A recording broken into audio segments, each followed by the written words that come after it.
नमस्कार दोस्तों, स्वागत है आपका मेरे चैनल कॉमिक्स लाइफ में। शुरू करते हैं अनिल मोहन जी द्वारा लिखा गया RDX सीरीज का एक और मजेदार उपन्यास ऑपरेशन टू किल पार्ट 8। दरवाजा खुला। रॉबर्ट का चेहरा RDX को दिखा। रॉबर्ट का रिवॉल्वर वाला हाथ उन्हें नजर नहीं आया। यस, रॉबर्ट ने तीनों को देखा। उसी पर राघव ने फुर्ती से रिवॉल्वर निकाली और ट्रिगर दबा दिया। तब तक धर्मा और एक्स्ट्रा के हाथ में भी रिवॉल्वर दिखाई देने लगी थी। नालों पर साइलेंसर चढ़ा था। फायर की बेहद मध्यम सी आवाज हुई और गोली रॉबर्ट की छाती पर जा लगी। वो कराह के साथ नीचे गिरता चला गया। उसके साथ खड़े मैक ने उसी पल खुले दरवाजे से बाहर गोली चला दी। गोली धर्मा और राघव के सिरों के बीच में से होती वहां से दूर चली गई। इसके साथ ही गोली चलने की तेज आवाज गूंजी। मैक को दूसरा मौका नहीं मिला गोली चलाने का। उसी पल धर्मा ने छलांग लगाई और खुले दरवाजे से भीतर कमरे में जा पहुंचा। उसके चेहरे पर मौत के भाव बरस रहे थे। अगले ही क्षण मैक की नजरों से उसकी नजरें मिली। मैक गोली चलाने जा रहा था उस पर, परंतु तभी धर्मा ने एक के बाद एक 2 फायर उस पर कर दिए। एक गोली दीवार में जा लगी, दूसरी मैक के कंधे पर जा लगी। मैक चीखा, रिवॉल्वर हाथ से छूट गया और कंधा थामे बैठता चला गया। धर्मा ने उसकी तरफ रिवॉल्वर की। राघव और एक्स्ट्रा भी भीतर आ गए। गोली मत चलाना, मैक चीखा। कितने आदमी हैं भीतर? धर्मा कुर्राया। राघव और एक्स्ट्रा सामने दिखाई दे रहे कमरों के दरवाजों की तरफ बढ़ गए। दो दो, मैक कराहते हुए बोला। तभी राघव को एक कमरे से सिर झांकता दिखा। राघव ने दांत भींचकर ट्रिगर दबा दिया। गोली उस झांकते व्यक्ति के सिर से जा लगी। अगले ही पल झांकने वाला व्यक्ति दरवाजे के बीचों बीच आ गिरा। खामोशी सी आ ठहरी वहां। इस कमरे में कोई नहीं है, एक्स्ट्रा की आवाज आई। ये कहता है 2 आदमी है भीतर, धर्मा बोला। एक को शूट कर दिया, एक और होगा, देखो उसे, धर्मा ने ऊंचे स्वर में कहा। नजरें नीचे पड़े मैक पर थी। हिलना मत, मेरा बुरा हाल है, मैक पीड़ा भरे स्वर में कह उठा। राघव रिवॉल्वर थामे दरवाजे के समीप दीवार से सटकर खड़ा हो चुका था। खुले दरवाजे के बीच एक व्यक्ति मरा पड़ा था। उसने भीतर से आहट लेने की कोशिश की तो उसे सांसें लेने की मध्यम सी आवाज सुनाई थी। इसका मतलब कमरे के भीतर दीवार के उस पार कोई उसकी ही तरह टेक लगाए खड़ा था। तुम जो भी हो, हथियार डाल दो, राघव ने कठोर स्वर में कहा। हालात हमारे काबू में हैं, तुम बच नहीं सकते। जवाब में कोई आवाज नहीं आई। हथियार डालकर बाहर आ जाओ, तुम अकेले हमारा कुछ नहीं बिगाड़ सकते, राघव पुनः बोला। कुछ चुप्पी के बाद भीतर से आवाज आई। मैं आ रहा हूं, गोली मत चलाना, हथियार फेंको, राघव तेज स्वर में बोला। उसने खुले दरवाजे से बाहर रिवॉल्वर फेंक दी। बाहर आओ। वो हाथ उठाए बाहर आ गया। उसने राघव को देखा। भीतर कितने हैं? राघव ने पूछा। एक भी नहीं, उसके होठों से निकला। तभी एक्स्ट्रा पास आया और उसके पास से निकलकर रिवॉल्वर थामे सावधानी से कमरे में प्रवेश कर गया। राघव ने उस आदमी पर रिवॉल्वर ताने रखी। वो हाथ ऊपर किए खड़ा था।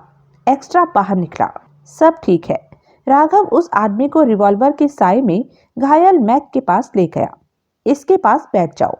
वो फौरन मैक के पास बैठ गया। तुली मिला? धर्मा ने पूछा। नहीं, एक्स्ट्रा पलटते हुए बोला।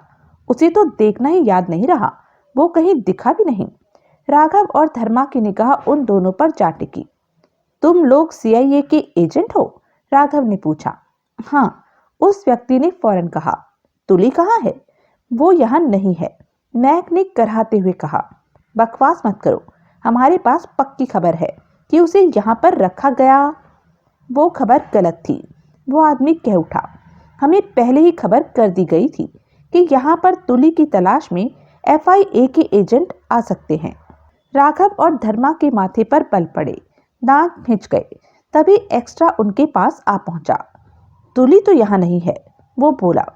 किसने की तुम लोगों को खबर कि यहाँ FIA के एजेंट तुली के लिए आ सकते हैं? धर्मा बोला। चीफ ने। इसका क्या मतलब हुआ? एक्स्ट्रा की आंखें सिकुड़ी। हमें बताओ। चीफ को अपने किसी आदमी पर शक हो गया होगा कि वो डबल एजेंट है और FIA को खबरें दे रहा है। ऐसे में उस तक ये खबर पहुंचाई गई कि तुली को इस फ्लैट में रखा गया है। अब तुम लोग तुली को ढूंढते यहाँ आ पहुंचे। इससे चीफ समझ जाएगा कि उसका शक सही है। अब उस एजेंट की खैर नहीं जो FIA को CIA की भीतरी खबरें दे रहा है, उस व्यक्ति ने कहा। RDX की नजरें मिली। तो यहाँ पर हमारे लिए जाल बिछा था, राघव बोला। निकलो यहाँ से। इसके साथ वो आगे बढ़ा और उस व्यक्ति की कनपट्टी पर रिवॉल्वर की नाल से 2 चोट की। वो बेहोश होकर नीचे लुढ़कता चला गया। मैक कंधा थामे कराहता हुआ RDX को देख रहा था।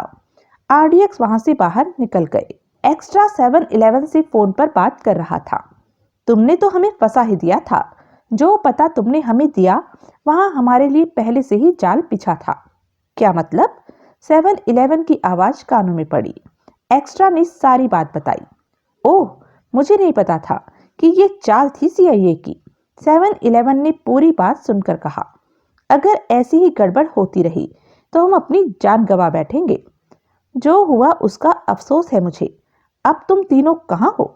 वहीं। ठीक है, तुमसे फिर बात करूंगा। कहने के साथ ही उधर से 711 ने फोन बंद कर दिया था। 711 ने फोन पर बात की। तुम्हें ये खबर किसने दी थी कि तुली उस पते पर है? 711 ने पूछा। 776 ने। दीवान की आवाज 711 को सुनाई थी। वो कहाँ पर है अब? न्यूयॉर्क, CIA के ऑफिस में। उसका नंबर अपनी लिस्ट में से काट दो। ये अब तक पकड़ा जा चुका होगा। उसके डबल एजेंट होने का राज खुल गया है। जो पता तुम्हें 776 ने बताया वो गलत था। CIA की चाल थी। 776 को इसकी खबर नहीं थी कि CIA उस पर शक कर रही है। समझ गया। मुझे पता चला कि तुमने माइक के बेटे को पकड़ रखा है। उस तरफ से दीवान की आवाज कानों में पड़ी।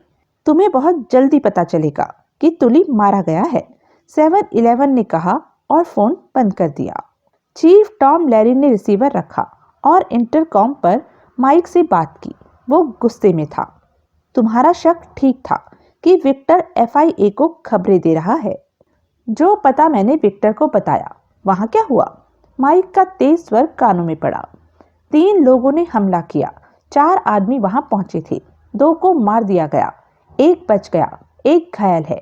हमला करने वालों को तुली की तलाश थी। टॉम लैरी क्रोध भरे स्वर में कह रहा था। ये खबर विक्टर को लग गई तो वो भाग जाएगा। मैं वहां पहुंच रहा हूं। तुम पकड़ो उसे। ठीक है चीफ। चीफ टॉम लैरी ने रिसीवर रखा और कुर्सी से उठता हुआ तेज तेज कदमों से अपने कमरे से निकला और गैलरी में आगे बढ़ता चला गया। गुस्से से भरे अंदाज में उसके पांव नीचे पड़ रहे थे। गैलरी पार करके जब वो हॉल में पहुंचा तो माइक को विक्टर की तरफ बढ़ते पाया। उसके साथ में 2 और लोग थे। विक्टर इन सब बातों से बेखबर किसी से फोन पर बात कर रहा था कि माइक को पास आया पाकर ठिठका वो। माइक के चेहरे पर खतरनाक भाव देखकर उसे गड़बड़ का एहसास हुआ। उसने फौरन रिसीवर रखकर कहा, क्या बात है माइक? तभी माइक का जोरदार थप्पड़ उसके गाल पर जा पड़ा। वहां मौजूद कई एजेंटों का ध्यान इस तरफ आकर्षित हुआ। चीफ टॉम लैरी भी 2 कदमों के फासले पर आ ठिठका था। माइक के साथ आए दोनों एजेंटों ने विक्टर को थामा और खड़ा कर दिया। विक्टर का हाथ अपने चेहरे पर था और जान चुका था कि गड़बड़ हो चुकी है। आखिर बात क्या है माइक? विक्टर कह उठा। FIA को खबरें देने के जुर्म में तुम्हें गिरफ्तार किया जा रहा है। कुछ कहना चाहते हो? विक्टर का चेहरा सफेद पड़ गया। ले आओ इसे, माइक ने उन दोनों से कहा। एक खाली कमरे में कुर्सी पर बैठा था विक्टर। वहां माइक और चीफ टॉम लैरी ही मौजूद थे। विक्टर के चेहरे पर डर नाच रहा था। बार बार वो सूखे होठों पर जीभ फेर रहा था। विक्टर, माइक गंभीर स्वर में बोला, बाकी सब बातें बाद में। मुझे अपने बेटे टेम्स की चिंता है। तुम बता सकते हो कि 711 ने उसे कहां पर रखा हुआ है? तुमने सही जवाब दिया तो तुम्हारे साथ नरमी बरती जाएगी। मैं नहीं जानता, विक्टर ने हारे स्वर में कहा। तुम्हें पता है तुम FIA के लिए काम कर रहे, मेरे जैसे जाने कितने FIA को खबरें देते होंगे, विक्टर ने गंभीर स्वर में कहा। FIA हमसे खबरें लेती है। वो लोग मुझे ये क्यों बताने लगे कि उन्होंने तुम्हारे बेटे को कहां पर रखा है? 7-Eleven को जानते हो? नहीं, मैं इंडिया में मुंबई स्थित FIA के लोगों को खबरें देता था। वो नंबर चाहो तो मैं दे सकता हूँ। विक्टर, चीफ टॉम लैरी ने होठ भींचकर गंभीर स्वर में कहा, तुम फंस चुके हो। अब हमसे कुछ भी छिपाने का फायदा नहीं। जो भी सच है वो बाहर निकाल दो, हम तुम्हारा ध्यान रखेंगे। मुझे अफसोस है चीफ कि मैं इस मामले में आप लोगों को कोई जानकारी नहीं दे सकता। मैं कुछ भी नहीं जानता। न्यूयॉर्क स्थित FIA के एजेंटों को जानते होंगे? नहीं, मैं सिर्फ फोन करके इंडिया खबरें दिया करता था और वो वहां मेरे बैंक अकाउंट में पैसे जमा करा देते थे। विक्टर ने गहरी सांस लेकर कहा, मेरा विश्वास करो, मैं फंस चुका हूं। अब झूठ क्यों बोलूंगा? मेरे बेटे के बारे में नहीं जानते कि उसे कहां रखा गया है। मेरा विश्वास करो, मैं सच में कुछ नहीं जानता, विक्टर ने फीके स्वर में कहा। माइक अपने केबिन में पहुंचा। चेहरा गुस्से से भरा हुआ था कि विक्टर से उसे टेम्स के बारे में कोई खबर नहीं मिल सकी। अपने बेटे की उसे बहुत चिंता हो रही थी। 7-Eleven का कोई फोन भी नहीं आया था। तभी फोन बजा। उसने रिसीवर उठाया तो सूजी की आवाज कानों में पड़ी। तुम्हारे लिए 7-Eleven का फोन है, लाइन दूं? हाँ, बातें रिकॉर्ड कर लेना। माइक ने अपनी बिगड़ी हालत पर काबू पाने की चेष्टा की। 2 पल बाद ही 7-Eleven की आवाज कानों में पड़ी। कैसे हो माइक? टेम्स कैसा है? बढ़िया, वो हिम्मत वाला है, तकलीफ को सह लेता है। तुम क्या कर रहे हो उसके साथ? माइक दांत भींचकर कह उठा। अब तुम्हारे बेटे पर मेरा हक है। 7-Eleven के हंसने की आवाज आई। तुम चाहो तो उसे मैं छोड़ सकता हूँ। तुली के बारे में बता दो कि उसे कहाँ रखा है। तुली को खत्म करने के बाद तुम्हारा बेटा तुम्हें वापस मिल जाएगा। माइक ने गहरी सांस ली। मैं तुमसे मिलना चाहता हूँ। तुली के बारे में बताओगे तो मिल भी लेते हैं। तुम कहाँ मिलोगे? मैं तुम्हें मिल लूंगा। अगर तुली को मेरे हवाले कर दो तो ये बहुत ही बढ़िया रहेगा। तुमने मेरे बेटे को कोई तकलीफ तो नहीं पहुंचाई? खास नहीं, वो जिंदा है, परंतु मुझे तुली न मिला तो वो मर भी सकता है। मैं किसी भी चीज का ज्यादा इंतजार नहीं करता। मैंने तो सोचा था कि अब तक तुमने हाँ या ना का फैसला कर लिया होगा। ये इतना आसान नहीं है 7-Eleven। मुझे लगता है कि तुम टेम्स को जिंदा वापस नहीं चाहते। तुम सुनो 7-Eleven, तुम मेरी बात को। माइक, तुम्हारी बातों से मेरा पेट नहीं भरेगा। मुझे तुली चाहिए। जल्दी फैसला करो, तुम्हें टेम्स चाहिए कि नहीं। इसके साथ ही उधर से फोन बंद कर दिया गया। होठ भींची माइक ने रिसीवर रखा। कुछ पलों तक वो गुस्से से भरे अंदाज में टहलता रहा, फिर केबिन से निकला और चीफ के कमरे की तरफ बढ़ गया। चीफ टॉम लैरी भीतर ही था और फोन फाइलों में व्यस्त नजर आ रहा था। कहो माइक, चीफ लैरी ने उसे देखा। चीफ, माइक कुर्सी पर बैठता कह उठा। 7-Eleven का फोन आया था। वो टेम्स को मारने के लिए कह रहा है। जाहिर है वो तुम्हें ऐसी धमकियां देगा ही, चीफ ने गंभीरता से कहा। माइक ने चीफ को घूरा, फिर कहा, 7-Eleven के पास मेरा बेटा है, आपका नहीं, इसलिए मुझे चिंता हो रही है।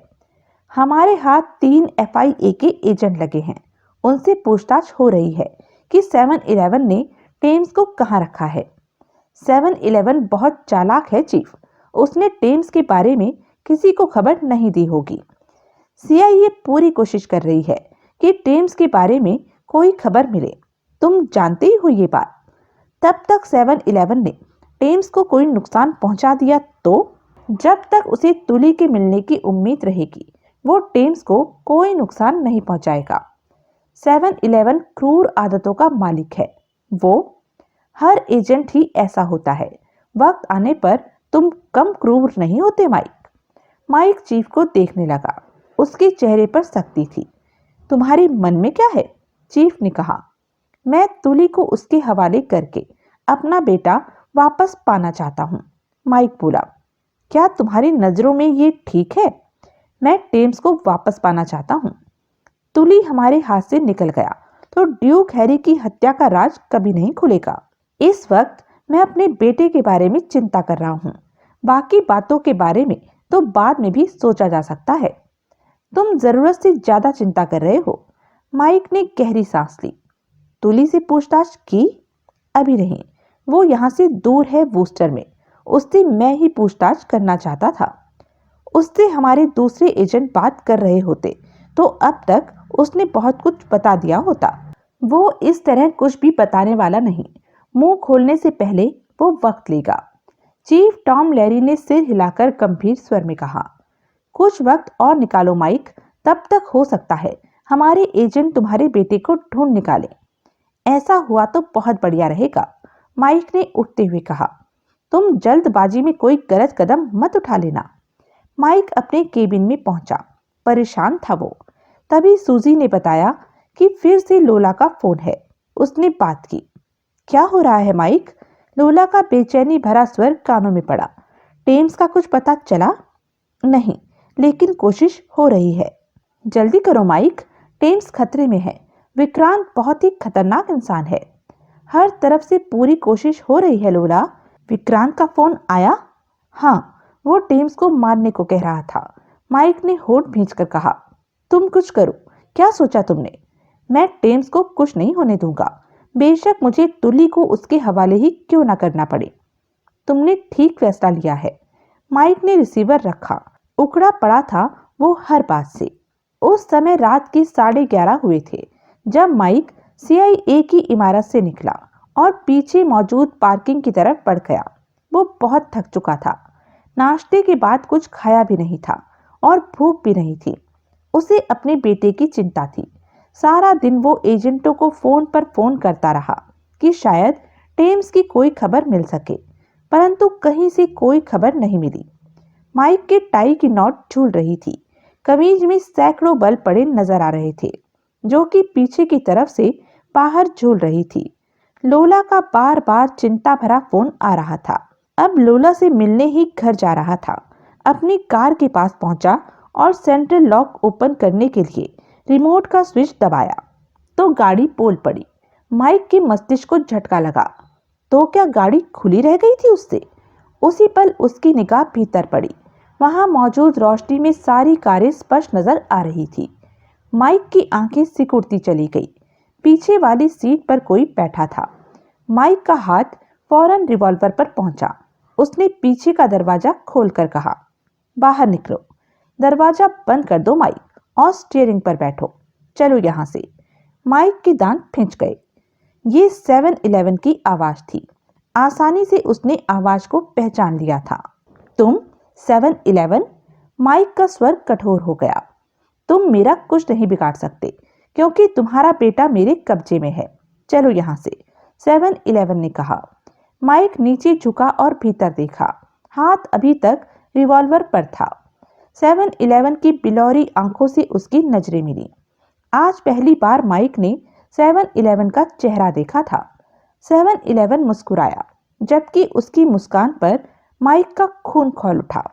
टेम्स की जिंदगी का सवाल ना होता तो माइक ने अब तक उसे शूट कर दिया होता। अपने को शांत रखते हुए माइक ने स्टीयरिंग सीट संभाली और कार को बैक करने के पश्चात बाहर लेता चला गया। कुछ ही देर में कार सड़क पर दौड़ती कारों का हिस्सा बन चुकी थी। जहां भी जा रहे हो चलते रहो, हमारी बातें रास्ते में हो जाएंगी। मैं कहीं भी उतर जाऊंगा, 7-Eleven ने कहा। माइक ने बैक मिरर में से उसका चेहरा देखा। तब 7-Eleven को कार से बाहर देखते पाया। तुम कब से कार में बैठे हो? माइक ने पूछा। 1 घंटे से, 7-Eleven ने कहा। तो अपने डबल एजेंट को तुम लोगों ने ढूंढ ही लिया। ऐसे एजेंट ज्यादा देर छिपे नहीं रहते, कोई ना कोई गलती करते हैं और पकड़े जाते हैं। टेम्स कैसा है? 7-Eleven ने एक लिफाफा आगे वाली सीट पर रखते हुए कहा। ये तुम्हारे बेटे की तस्वीर है, जिन्हें देखकर तुम अपने बेटे का हाल जान जाओगे। माइक ने तस्वीरों की तरफ हाथ बढ़ाया तो 7-Eleven कह उठा। माइक ने तस्वीरों की तरफ हाथ बढ़ाया तो 7-Eleven कह उठा। मेरे जाने के बाद अभी सिर्फ कार ड्राइव करो। दांत भींचे माइक का हाथ वापस स्टीयरिंग पर आ गया। वो बोला, मेरे बेटे को छोड़ दो 7-Eleven।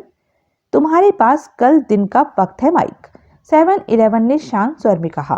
परसों मैं तुम्हें उसकी लाश भेज दूंगा। तुम ऐसा नहीं कर सकते। मैं अपना मिशन पूरा करने के लिए सब कुछ कर सकता हूँ। ये बात तुम्हें पता चल जाएगी। तुम तुली को मेरे हवाले नहीं करना चाहते तो मत करो, परंतु तुली को अपने पास रखने की कीमत तुम्हें चुकानी होगी, अपने बेटे की जान गंवाकर। तुम बच नहीं सकते 7-Eleven। माइक गुर्रा उठा। मुझे थोड़ा सा भी मौका मिला तो तुम्हें नहीं छोड़ूंगा। अपने बेटे की चिंता करो। टेम्स के बदले तुम्हें CIA $1 दे सकती है। FIA मुझे बहुत दौलत देती है, इतनी कि तुम्हें CIA भी नहीं देती होगी। पैसा मैंने बहुत देखा है। तो तुम नहीं मानोगे? कल का दिन है तुम्हारे पास टेम्स को बचाने के लिए। 7-Eleven बोला। कार यहीं रोक दो। माइक ने सड़क के किनारे कार रोक दी। उसके दांत भींचे हुए थे, वो गुस्से में था। अपना फोन नंबर दे दो, माइक बोला। क्यों? मैंने तुमसे बात करनी हो तो कर सकूं। मुझे सिर्फ ये बताने के लिए फोन करना कि तुली कहाँ है, वरना फोन मत करना। इसके साथ ही 7-Eleven के अपना फोन नंबर उसे दिया और कार से उतरकर आगे बढ़ गया। माइक क्रोध भरी निगाहों से 7-Eleven को तब तक देखता रहा जब तक वो नजर आता रहा। उसका बेटा बीच में न होता तो 7-Eleven को उसने नहीं छोड़ना था। लोला बेहद परेशान थी जब से 7-Eleven टेम्स को ले गया था। उसके बाद से तो जैसे उसका चैन ही गुम हो गया था। खाने पीने का जरा भी होश नहीं था। इस बीच वो माइक को बार बार फोन करती रही और घर पर इस इंतजार में रही कि शायद 7-Eleven का फोन टेम्स के बारे में आ जाए, परंतु नहीं आया। इस वक्त रात के 12 बज रहे थे। बाहर कार रुकने की आवाज आई। वो जानती थी कि माइक आया होगा, क्योंकि ऑफिस से चलते वक्त उसने उसे फोन कर दिया था। लोला ने दरवाजा खोला और थके चेहरे से माइक को कार से निकलते देखने लगी। माइक 7-Eleven का दिया तस्वीरों वाला लिफाफा थामे निकला और लोला के पास आ पहुंचा। माइक, लोला की आंखों से आंसू बह निकले। वो माइक से जा लिपटी। सब ठीक हो जाएगा। तुम बहुत अच्छी हो जो अपने पर काबू रखे हुए हो। थोड़ा और सब्र रखो। माइक उसे अपने साथ भीतर लेता गया, उसे सोफे पर बैठाया। लोला की आंखों से आंसू बह रहे थे। माइक गुस्से में था। उससे कुछ कहते न बन पा रहा था। मैंने टेम्स को बचाने की बहुत कोशिश की, लेकिन विक्रांत मेरे से ज्यादा तेज निकला। वो ले गया उसे। मैं जानता हूँ कि तुमने बहुत कोशिश की होगी। माइक उसके बहते आंसू साफ करता कह उठा। तुम्हें टेम्स की कोई खबर मिली? नहीं, लेकिन वापसी पर 7-Eleven मिला। विक्रांत, वो मिला? लोला के बहते आंसू थम से गए। क्या बोला? बात हुई? उसने मुझे कल का दिन दिया है। कल का दिन? या तो मैं उसे तुली दे दूं या वो टेम्स को मार देगा। सिर्फ कल का दिन है हमारे पास। माइक, वो खतरनाक है। लोला तड़प उठी। वो सच में टेम्स को मार देगा? माइक के होठ भींच गए। तुमने क्या सोचा? कुछ नहीं। लोला माइक को देखने लगी। उसके गाल गीले थे। अब तो तुम्हें कुछ सोच लेना चाहिए माइक। हमने अपने बेटे को बचाना है। माइक कुछ नहीं बोला। ये तुम्हारे हाथ में क्या है? लोला ने माइक के हाथ में थमे लिफाफे को देखा। ओह, ये टेम्स की तस्वीर है। 7-Eleven ने दी थी। माइक ने लिफाफा खोलना चाहा। लोला ने फौरन झपट्टा मारा और तस्वीर निकालकर देखने लगी। वो 6 तस्वीरें थी। तस्वीरों पर निगाह पड़ते ही लोला सन रह गई। तस्वीरों में टेम्स की टांगे बांधकर उसे उल्टा लटकाया हुआ था और शरीर जख्मी था। ये देखो माइक। लोला का स्वर कांपा। टेम्स को देखो, क्या हाल कर दिया है विक्रांत ने उसका। माइक ने तस्वीरों को देखा तो उसका खून खौल उठा। 7-Eleven जल्लाद है। हमारे 6 बरस के टेम्स के साथ उसने कैसा बुरा सलूक किया है। लोला की आंखों से आंसू बह निकले। कमीना, माइक दांत भींचे कह उठा। तुली को उसके हवाले कर दो माइक, लोला कह उठी। माइक ने कुछ नहीं कहा। तुमने इस बारे में सोचा कि तुम्हें तुली को विक्रांत को दे देना चाहिए? लोला ने चीखने जैसे स्वर में कहा। हाँ, चीफ से बात की। माइक सख्त स्वर में बोला। क्या बोला चीफ? उसने इंतजार करने को कहा। इंतजार? लोला गुस्से से कह उठी। उसे ये तस्वीरें दिखाई तुमने? टेम्स उसका बेटा होता तो वो क्या करता? माइक के होठ नीचे रहे। तुमने अभी कहीं जाना तो नहीं है? लोला कह उठी। नहीं। ठीक है, हम आराम से इस मामले पर बात करेंगे। तुमने खाना नहीं खाया होगा। मैंने भी नहीं खाया। लोला, चीफ नहीं मानेगा तुली को 7-Eleven के हवाले करने के लिए। नहीं मानेगा? नहीं। माइक ने इनकार में सिर हिलाया। उसकी बातों से मुझे यही महसूस हुआ। परवाह मत करो चीफ की, लोला ने कठोर स्वर में कहा। तुम टेम्स को बचाओ। माइक लोला को देखने लगा। तुली को तुमने रखा है? लोला बोली। हाँ, तो सोचते क्या हो? तुली को विक्रांत को दो और उससे टेम्स को ले लो। चीफ की परवाह मत करो, ज्यादा से ज्यादा वो नौकरी छीन लेगा। परवाह नहीं, नौकरी बहुत मिल जाएगी। मुझे टेम्स वापस चाहिए। माइक चुप रहा। सोच क्या रहे हो? जल्दी मत करो लोला, मुझे सोचने दो। अभी हमारे पास कल का पूरा दिन पड़ा है। 7-Eleven से मैंने उसका फोन नंबर ले लिया है। मैं जब भी चाहूं उससे बात कर सकता हूं। माइक ने गंभीर स्वर में कहा। लोला माइक को देखने लगी। मैं एक बार फिर चीफ से बात? क्या जरूरत है? जरूरत है। माइक ने लोला के कंधे पर हाथ रखा। इस मामले में अगर मैं दोषी बना तो चीफ भी बनेगा। तुम मेरे लिए एक पैक तैयार करो, अपना भी बना लो और निश्चिंत रहो। टेम्स हमें वापस मिल जाएगा। कहकर माइक फोन की तरफ बढ़ा। वो गुस्से में भी था और गंभीर भी था। माइक ने ऑफिस के नंबर मिलाए और बोला, किसी को मेरे घर भेजो, चीफ के लिए कुछ तस्वीरें देनी है। लोला अभी भी पास खड़ी माइक को देख रही थी। माइक ने मुस्कुराने की चेष्टा की। मैं तुम्हारे लिए पैक बनाती हूँ, वो भीगे स्वर में बोली। टेम्स को कुछ नहीं होगा ना? नहीं, वो हमें मिल जाएगा।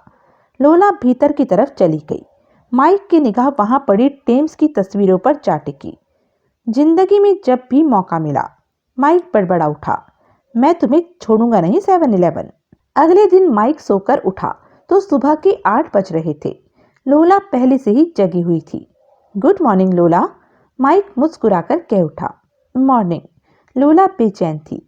आज तुमने टेम्स को छुड़ाने के लिए कुछ करना है, याद है मुझे। तुम कॉफी बनाओ। माइक जब नहा धोकर हटा तो 9:30 बज रहे थे। उसने चीफ के प्राइवेट नंबर पर फोन किया। चीफ ने ही रिसीवर उठाया था। टेम्स की तस्वीरें देखी चीफ? हाँ। चीफ का गंभीर स्वर उसके कानों में पड़ा। 7-Eleven बहुत बुरा कर रहा है उसके साथ। रात वो मुझसे मिला। कहाँ? चीफ की तेज आवाज कानों में पड़ी। वो मेरी कार में बैठा था जब मैं घर जाने के लिए निकला, रात के 11:30 बजे। ऑफिस के नीचे? हाँ। तुम्हारे पास बढ़िया मौका था उस पर हाथ डालने का। उसके पास मेरा बेटा कैद है। ऐसी स्थिति में मैं उस पर हाथ नहीं डाल सकता। वो मेरे बेटे को यातना दे रहा है। उसके शरीर पर जख्मों के निशान स्पष्ट देखे जा सकते हैं। तुमने नहीं देखा चीफ? सब देखा। चीफ का स्वर व्याकुल था। 7-Eleven ने कहा है कि आज का दिन है, कल वो मेरे बेटे को मार देगा। वो सच में मार देगा। जल्लाद है वो कमीना। चीफ की तरफ से कोई आवाज नहीं आई। तुली को उसके हवाले कर देना चाहिए। माइक पुनः बोला। तुम बहुत जल्दी कर रहे हो, क्योंकि मेरे बेटे की जान खतरे में है। मैं उसे बचाना चाहता हूँ। आज का दिन तो उसने दिया है, तो इंतजार करो। दिन बहुत लंबा होता है। हमें 7-Eleven या टेम्स की कोई खबर मिल सकती है वक्त रहते। तुम मुझे टाल रहे हो चीफ? नहीं, मैं तुम्हारे बेटे की बात को पूरी गंभीरता से ले रहा हूँ। अभी आज का दिन देखो। तो क्या उसके बाद तुम तुली को 7-Eleven के हवाले करने को तैयार हो? माइक ने पूछा। अभी सोचा नहीं। तुम्हें सोच लेना चाहिए चीफ कि अगर दिन में कुछ ना हुआ तो तुम तुली को 7-Eleven के हवाले करने को तैयार हो। अभी मैं कोई फैसला नहीं ले सकता। तुम ऑफिस आओ, फिर बात करते हैं। माइक ने रिसीवर रख दिया। लोला पास ही खड़ी उसे देख रही थी। दोनों की नजरें मिली तो माइक कठोर स्वर में बोला। चीफ हमारे बेटे को गंभीरता से नहीं ले रहा। उसे तुली की ज्यादा फिक्र है। ये तो गलत बात है। दिल तो करता है चीफ के सिर पर गोली मार दूं। माइक ने गुस्से से कहा। इस वक्त अपने बेटे के बारे में सोचो माइक, लोला ने गंभीर स्वर में कहा। माइक खामोश रहा। मेरी राय में बिना किसी बात की परवाह किए तुम टेम्स को बचाओ। माइक, वो हमारा बेटा है। तुम्हारे कामों की वजह से उसकी जान खतरे में नहीं पड़नी चाहिए। मैंने टेम्स की देखभाल के लिए ही CIA की नौकरी छोड़ दी थी। मैं तुली को 7-Eleven के हवाले करने को तैयार हूँ। माइक गंभीर स्वर में बोला। तो विक्रांत को फोन करो। उससे बात करो कि तुम उसकी बात मान रहे हो, लोला कह उठी। माइक ने 7-Eleven से बात की। मेरा बेटा कैसा है? माइक ने पूछा। जिंदा है, मैंने तुम्हें उसकी तस्वीरें दी थी। 7-Eleven की आवाज़ माइक के कानों में पड़ी। तुम निहायत ही गिरे हुए इंसान हो जो एक मासूम बच्चे को तकलीफ दे रहे हो। मेरे लिए वो दुश्मन का बेटा है। तुम अपनी बात कहो। तुम्हारे पास सिर्फ आज का दिन है कि अपने बेटे को बचा सको। अगर तुम्हें लगता है कि मैं गलत कह रहा हूँ तो निश्चिंत होकर दिन बिताओ। कल सुबह तुम्हें लाश मिल जाएगी। मैं जानता हूँ कि तुम गिरे हुए इंसान हो, माइक ने दांत भींचकर कहा। कुछ भी कर सकते हो। अब तुमने मुझे सही पहचाना। मेरा मिशन ही महान होता है और किसी चीज की मैं परवाह नहीं करता। मैं तुली को तुम्हें देने को तैयार हूँ। कहते हुए माइक ने पास खड़ी लोला को देखा। लोला ने गहरी सांस ली। ये तुमने बढ़िया फैसला किया। कहाँ है तुली?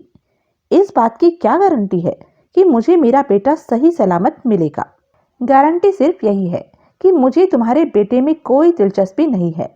मुझे सिर्फ तुली चाहिए। उसके बाद तुम्हारा बेटा तुम तक पहुंच जाएगा। इतना भरोसा तो तुम मुझ पर कर ही सकते हो माइक। टेम से मेरी बात कराओ। अभी नहीं, अभी तुम सिर्फ तुली के बारे में बात करो। कहाँ है वो? वोस्टर में। वोस्टर? बोस्टन से आगे? 7-Eleven की आवाज़ कानों में पड़ी। हाँ, वहाँ उसे एक फ्लैट में रखा गया है और वहाँ तक पहुँचने के लिए पूरा दिन चाहिए। न्यूयॉर्क से बोस्टन प्लेन पर, फिर आगे बस पर। हाँ, बोस्टन में वो फ्लैट कहाँ है? माइक ने बताया। ठीक है। 7-Eleven की आवाज़ कानों में पड़ी। तुम इस वक्त कहाँ हो? घर पर। वहीं रहो, बाहर मत निकलना। तुम क्या करने जा रहे हो? तुम्हारे ख्याल से मैं क्या करूँगा? तुम जानते ही हो कि तुली मरेगा। हाँ, जानता हूँ। माइक ने गहरी सांस ली। उसके पास हैरिसन नाम का एजेंट भी है। तुम अपने घर पर ही रहो। इतना कहने के साथ ही उधर से 7-Eleven ने फोन बंद कर दिया था। माइक ने रिसीवर रखा और लोला को देखकर गंभीर स्वर में कह उठा। मैंने अपना काम कर दिया लोला। हमारा बेटा वो लौटा देगा? लोला ने व्याकुल स्वर में कहा। लौटा तो देना चाहिए उसे। पहले वो तुली को मारेगा, फिर टेम्स हमें देगा। अगर वो तुली को न मार सका तो मार देगा। शाम 4 बजे चीफ टॉम लैरी ने इंटरकॉम पर बात की। माइक आया? टॉम लैरी ने पूछा। नहीं सर। टॉम लैरी ने रिसीवर रख दिया। चेहरे पर चिंता के भाव थे। फिर उसने एजेंट जैकी को बुलाया। जैकी अच्छे एजेंटों में गिना जाता था और टॉम लैरी का खास था। टॉम लैरी जैकी को 2 बार तरक्की दिला चुका था। कहिए चीफ, जैकी बोला। मैं तुम्हें FIA के एजेंट तुली के बारे में बताना चाहता हूँ कि वो कहाँ है। ये बात तो अब तक गुप्त रखी गई थी, जैकी ने कहा। हाँ, लेकिन अब मुझे लगता है कि माइक गड़बड़ करने की सोच रहा है। उसके बेटे को FIA एजेंट 7-Eleven उठा चुका है।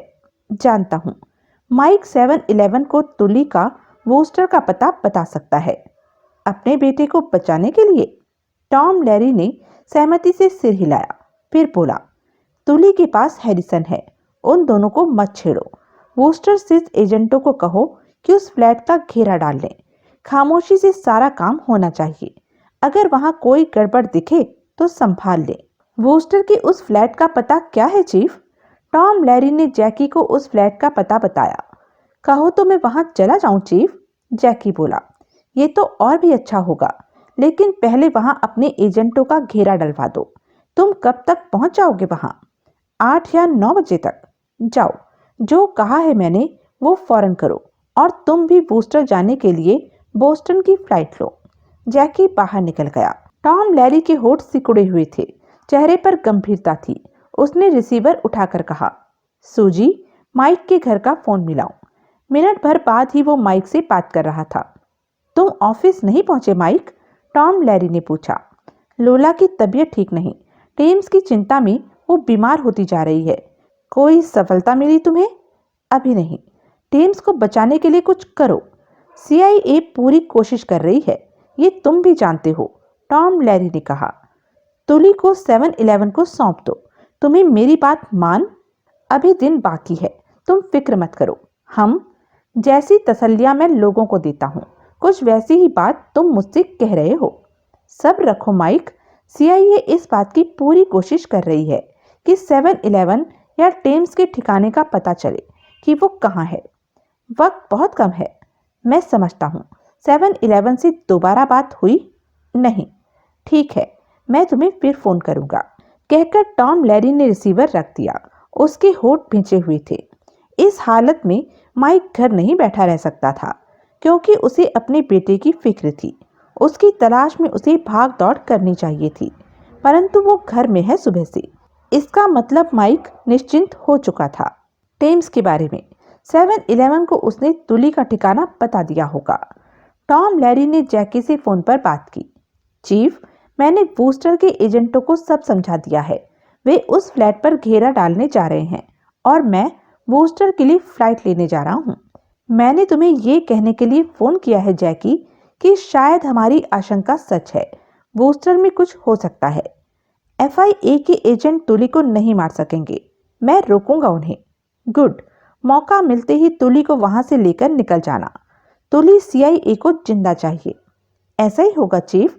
टॉम लैरी ने रिसीवर वापस रख दिया। मैंने अच्छा किया जो 7-Eleven से बात कर ली, माइक ने लोला को देखते हुए कठोर स्वर में कहा। टेम्स को बचाने में चीफ दिलचस्पी नहीं ले रहा। वो तुली को हाथ से नहीं जाने देना चाहता। उसने बता दिया कि वो कितना कमीना है। चीफ अपनी ड्यूटी दे रहा है, तुम अपना फर्ज पूरा करो माइक, लोला गंभीर व्याकुल स्वर में बोली। हमें टेम्स की फिक्र होनी चाहिए, वो हमें मिल जाना चाहिए। चीफ को थोड़ी देर के लिए भूल जाओ। लेकिन मैंने कितनी बार चीफ के कहने पर अपनी जान खतरे में डाली, और वो तुम्हारा फर्ज था, ड्यूटी थी। तुम आज भी वहीं के वहीं हो, जबकि कई चीफ आए और चले गए। तुम तो। तभी कॉल बेल बजी। मैं देखती हूँ, कहते हुए लोला दरवाजे की तरफ बढ़ गई। लोला ने दरवाजा खोला तो अचकचा उठी। सामने 7-Eleven खड़ा था। तुम? लोला के होठों से निकला। Good evening Mrs mic. 7-Eleven मुस्कुराया। लोला ने गहरी सांस ली और पीछे हट गई। माइक भीतर है? 7-Eleven ने भीतर प्रवेश करते हुए कहा। हाँ। भीतर आते ही 7-Eleven की निगाह माइक पर पड़ी। लोला ने दरवाजा बंद कर दिया था। मेरे बेटे को लाए हो? उसे देखते ही माइक बोला। वो ठीक ठाक है। जब मैं वहां से चला तो नूडल खा रहा था। अब तुम मेरे से ईमानदारी से पेश आते हो तो वो तुम्हें मिल जाएगा। उससे मेरी बात कराओ। अभी लो। 7-Eleven सोफा चेयर पर बैठता हुआ बोला और फोन निकालकर नंबर मिलाए। बात हुई। टेम्स से बात कराओ। चंद पलों बाद ही टेम्स की आवाज कानों में पड़ी तो 7-Eleven बोला, अपने पापा से बात करो। उसी पर लोला ने आगे बढ़कर उससे फोन ले लिया। टेम्स, लोला व्याकुलता से बोली, तुम कैसे हो बेटे? मैं मजे में हूँ मम्मा। टेम्स की आवाज कानों में पड़ी। तुम कहाँ हो? उसी पल 7-Eleven ने लोला से फोन लेकर बंद कर दिया और कहा, मैंने इस बात की इजाजत नहीं दी थी कि तुम उससे पूछो कि वो कहाँ है। मैंने तो यूं ही पूछा, लोला ने जल्दी से कहा। 7-Eleven फोन जेब में वापस रखता माइक से कह उठा, तो अब हम काम की बात करें? हाँ। माइक ने सिर हिलाया। क्या तुम सच में अपने बेटे को बचाना चाहते हो? 7-Eleven ने पूछा। बेवकूफों जैसा सवाल मत करो। टेम्स को बचाने के लिए मैं तुम्हें बता चुका हूँ कि तुली किधर है, माइक ने कहा। अभी ये मालूम नहीं हो सका कि तुम सच कह रहे हो या गलत, क्योंकि मेरे एजेंट रास्ते में हैं। वो ही 3 एजेंट तो नहीं जो कल उस फ्लैट पर गए थे? वे ही। क्यों पूछा? वे तीनों बहुत खतरनाक हैं। माइक ने गहरी सांस ली। हमें उनके बारे में रिपोर्ट मिल चुकी है। खतरनाक काम को खतरनाक लोग ही करते हैं। 7-Eleven बोला। तुली के पास तुम्हारा सिर्फ एक एजेंट है। हाँ, हैरिसन नाम है उसका। माइक ने 7-Eleven को देखा। उसे तुली के पास से हटा दो, नहीं तो वो भी मारा जाएगा, 7-Eleven ने कहा। माइक ने सिर हिलाया और मोबाइल निकालकर नंबर मिलाने लगा। व्याकुल भाव से खड़ी लोला 7-Eleven को देख रही थी। तुम बैठ जाओ, 7-Eleven ने लोला से कहा, थक जाओगी। तुमने? लोला बैठते हुए कह उठी, हमारे बेटे को उठाकर ठीक नहीं किया। 7-Eleven मुस्कुराया, कहा कुछ नहीं। तब तक माइक की हैरिसन से बात हो गई। सब ठीक है हैरिसन? माइक ने पूछा। हाँ, तुली कैसा है? ठीक है, वो धीरे धीरे सामान्य हो रहा है और FIA का डर उसके सिर से हट रहा है। ये तो अच्छी बात बताई तुमने। माइक ने गहरी सांस ली। तुली से दूर होकर मेरे से बात करो। 1 मिनट। फिर कुछ पलों बाद हैरिसन की आवाज आई। कहो, अब मैं बालकनी में हूँ। वूस्टर में ग्लोरिया नाइट क्लब है। हाँ, बाहर से उसे देखा है मैंने। तुम वहां पहुंचो, वहां तुमसे कोई मिलेगा। तुली को फ्लैट में कोई खतरा तो नहीं? नहीं, वो पूरी तरह सुरक्षित है। गुड। तुम ग्लोरिया नाइट क्लब पहुंच जाओ। वहां से तब तक नहीं हिलोगे जबकि मैं तुम्हें हिलने को ना कहूं। बात क्या है? हैरिसन की आवाज कानों में पड़ी। कुछ है। तुम मुझे तुली के पास से क्यों हटा रहे हो? यही करना चाह रहे हो ना तुम? हाँ, आगे सवाल न पूछो। वहां से ग्लोरिया के लिए निकल जाओ। तुली को कोई बढ़िया सा बहाना बना देना। चीफ को पता है कि तुम? उसे कुछ नहीं पता। 7-Eleven ने मेरे बेटे को उठा लिया है। ये अदला बदली है। समझ गया। मैं अभी यहाँ से निकल जाता हूँ। माइक ने फोन बंद करके 7-Eleven को देखा। तुमने उसे बता दिया? वो तुम्हारे चीफ को बता सकता? कभी नहीं 7-Eleven। वो मेरा वफादार है। मैं अब यहीं रहूंगा। 7-Eleven बोला। कब तक? माइक ने माथे पर बल डालकर उसे देखा। जब तक ये काम न निपट जाए। मेरे ख्याल में कुछ ही घंटों की बात है। 7-Eleven ने मुस्कुराकर कहा। RDX बोस्टन पहुंचे। शाम 5 बजे उनकी फ्लाइट बोस्टन एयरपोर्ट पर लैंड हुई। वहां से उन्होंने टैक्सी ली और ऑलिंगटन पहुंचे। ऑलिंगटन से ग्रे हाउंड कंपनी की बस बूस्टर के लिए चलती थी। शाम के 7 बजे वे वहां पहुंचे थे। बस स्टैंड से 7:30 बजे उन्हें बस मिली और करीब 9 बजे बूस्टर में थे। वुडलैंड रोड पर फ्लैट है वो, 42 नंबर फ्लैट। टैक्सी लो और वुडलैंड रोड पर पहुंचो। शाम के 5 बजे वुडलैंड रोड के 42 नंबर फ्लैट में तब तुली और हैरिसन मौजूद थे। कुछ मिनट पहले ही हैरिसन और माइक की बात हुई थी। हैरिसन बालकनी से भीतर कमरे में आ पहुंचा था। वो खुद को सामान्य दर्शा रहा था। किसका फोन था? तुली ने उसे देखा। माइक का। हैरिसन मुस्कुराकर बोला। एक काम आ गया है, यही बूस्टर का। माइक ने वो करने को कहा है। 2 घंटे में लौट आऊंगा। तुली ने गहरी निगाहों से हैरिसन को देखा। मैं भी तुम्हारे साथ चलूं? नहीं, मुझे अकेले ही जाना होगा। तुम्हें यहाँ कोई डर नहीं। मैं 2 घंटे में लौट आऊंगा। बूस्टर में CIA के और एजेंट नहीं क्या हैं? तो ये काम उन्हें सौंपा जा सकता है। माइक ये काम मुझसे कराना चाहता है। तुली मुस्कुराया। क्या हुआ? कोई बात तो है ही। क्या मतलब? माइक मुझे अकेला छोड़ना नहीं चाहेगा और तुम कह रहे हो कि माइक ने तुम्हें कोई काम करने को कहा है। गलत मत सोचो, मैं तुम्हारे साथ हूँ। 2 घंटे में आ जाऊंगा। हैरिसन ने कहा। मैं नहीं मानता, मुझे सच बताओ। यही सच है। कहो तो माइक से बात कराऊं? कोई जरूरत नहीं। तुली, हैरिसन कपड़े पहनता सहज स्वर में कह उठा। तुम जानते हो कि तुम हमारे लिए कीमती हो, तभी तो मैं तुम्हारे साथ हूँ हर पल। CIA हर हाल में तुम्हारा भला चाहती है। तुम खुश हो तो CIA भी खुश है। तुली सिर हिलाते हुए मुस्कुराकर कह उठा। लेकिन CIA कभी भी मुझे अकेला नहीं छोड़ना चाहेगी, खास तौर पे तब तक जब तक कि मैं ऑपरेशन टू किल के बारे में सब कुछ न बता दूं। तुम्हें अकेला नहीं छोड़ा जा रहा। बस मैं 2 घंटे में वापस आता हूँ। हैरिसन चला गया। तुली ने एक तरफ रखी अपनी रिवॉल्वर उठाई, जो कि बोस्टन पहुंचते ही राह चलते एक आदमी ने उसे थमा दी थी। यकीनन वो CIA का ही आदमी रहा होगा। उसमें मैगजीन फुल थी। हैरिसन का इस तरह एकाएक चले जाना उसे अजीब लग रहा था। तुली ने फ्लैट को खिड़की खोलकर बाहर झांका। फ्लैट वाली कॉलोनी की सड़क दूर तक नजर आ रही थी। वो खाली थी। 2-4 लोग आ जा रहे थे। सब ठीक ही लगा उसे। उसने खिड़की बंद की और रिवॉल्वर जेब में रखकर कॉफी बनाने के लिए किचन में आ पहुंचा। चेहरे पर सोच के भाव थे और मस्तिष्क में उथल पुथल मची हुई थी। रह रहकर FIA का ख्याल उसकी सोचों में आ जाता था कि वे उसकी तलाश में होंगे। RDX वुडलैंड रोड पर आ पहुंचे। टैक्सी वाला उन्हें वहां छोड़ गया था। वे तीनों इस वक्त बाहरी सड़क पर खड़े थे। सामने ही वुडलैंड रोड नजर आ रही थी। स्ट्रीट लाइटें रोशन थी। रात के 9:50 हो रहे थे। लोगों का आना जाना जारी था। सड़कों के दोनों तरफ फ्लैट बने नजर आ रहे थे। तुम दोनों यहीं रुको, एक्स्ट्रा बोला। मैं एक चक्कर लगा के आता हूँ।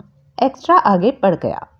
5 बजे हैरिसन गया था, परंतु 10 बजने तक भी नहीं लौटा था, जबकि वो 2 घंटे भी आने को कहकर गया था। उसे इतनी देर अकेला नहीं छोड़ सकती थी सीआईए। मन में दबी शंकाएं अब जोर मारने लगी थी। तुली आगे बढ़ा और खिड़की खोलकर बाहर देखने लगा था।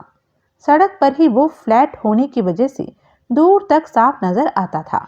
उसके पास हैरिसन का फोन नंबर भी नहीं था कि उससे बात कर पाता। माइक का नंबर भी नहीं था, यहाँ तक कि उसके पास फोन भी नहीं था। एकाएक जैसे वो सबसे कट सा गया था। तभी तुली सतर्क हुआ। 2 लोगों को उसने देखा। उनमें से एक सामने सड़क पार पेड़ के नीचे अंधेरे में खड़ा था। दूसरा कुछ दूर स्ट्रीट लाइट के नीचे टहलता दिखा, इस तरह की जैसे वो किसी का इंतजार कर रहा हो। परंतु यदा कदा उसकी निगाह इस फ्लैट की तरफ उठ जाती थी। तो क्या उस पर नजर रखी जा रही है? सीआईए के लोग हैं वो, या फिर एफआईए के? कोई भी हो सकता है। हैरिसन भी इस मौके पर जाने कहां चला गया। तुली को लगा जैसे कि उसके आसपास कुछ हो रहा है, परंतु उसे खबर नहीं थी कि क्या हो रहा है। जाने क्यों उसे खतरे का एहसास होने लगा। वो खिड़की से पीछे हटा कि उसी पर ठिठक गया। मुख्य सड़क पर से कोई इस तरफ आ रहा था और उसके चलने का ढंग उसे जाना पहचाना लगा। तुली उसे देखता रहा।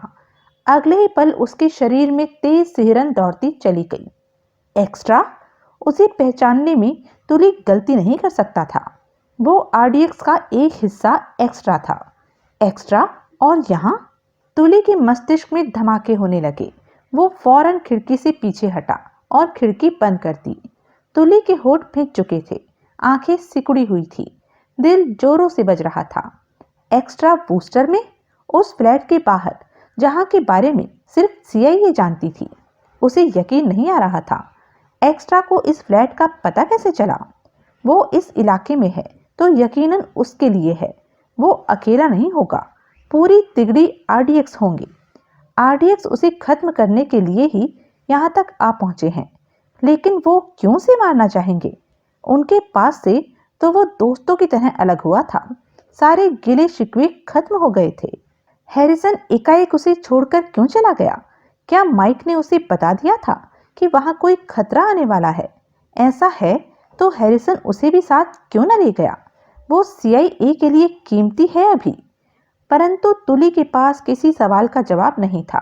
उसने रिवॉल्वर निकालकर हाथ में ले ली और लाइट बंद करके आगे बढ़कर खिड़की को इंच भर खोला और बाहर देखने लगा। वो दोनों आदमी वहीं थे, एक पेड़ के नीचे, एक स्ट्रीट लाइट के नीचे। स्ट्रीट लाइट के नीचे एक कार भी आ खड़ी हुई थी।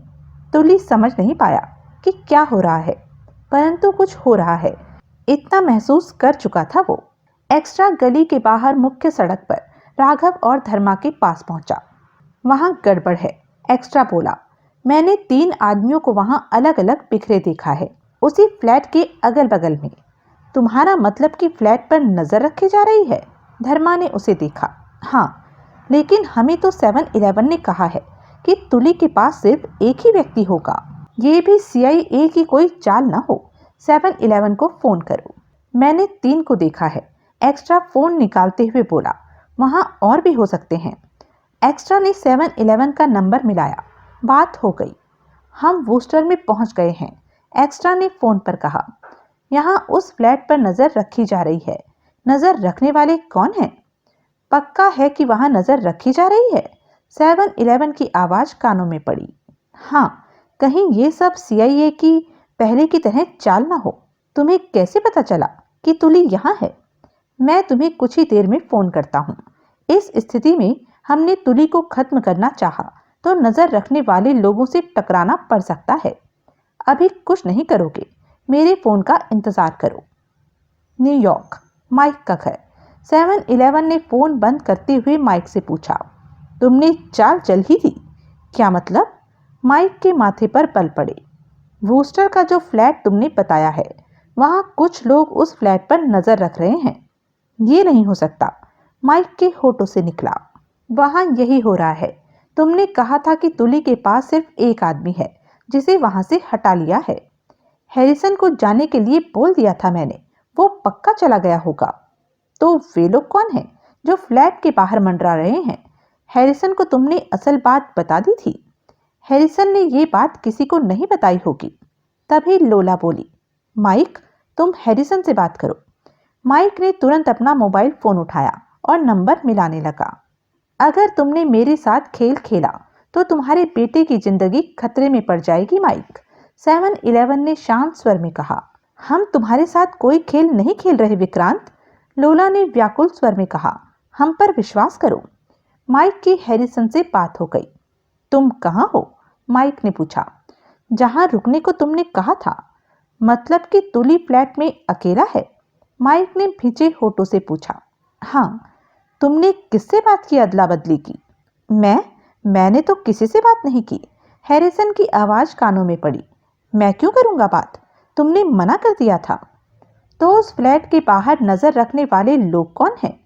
शाम तक तो ऐसा कुछ नहीं था वहां, अब है, माइक ने गुस्से से कहा। मैं उनके बारे में कुछ नहीं जानता। हैरिसन का गंभीर स्वर कानों में पड़ा। माइक ने फोन बंद कर दिया।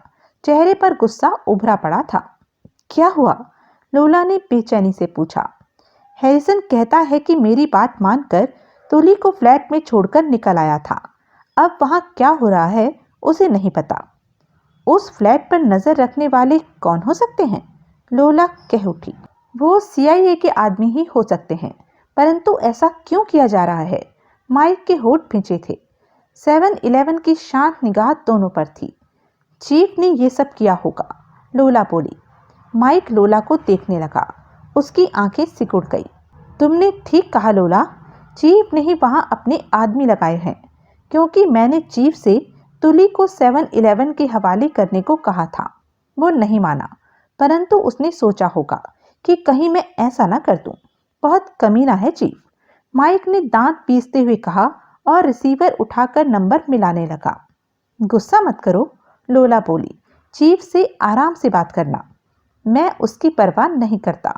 प्लीज माइक, चीफ से आराम से बात करना, हम अभी मुसीबत में हैं, लोला कह उठी।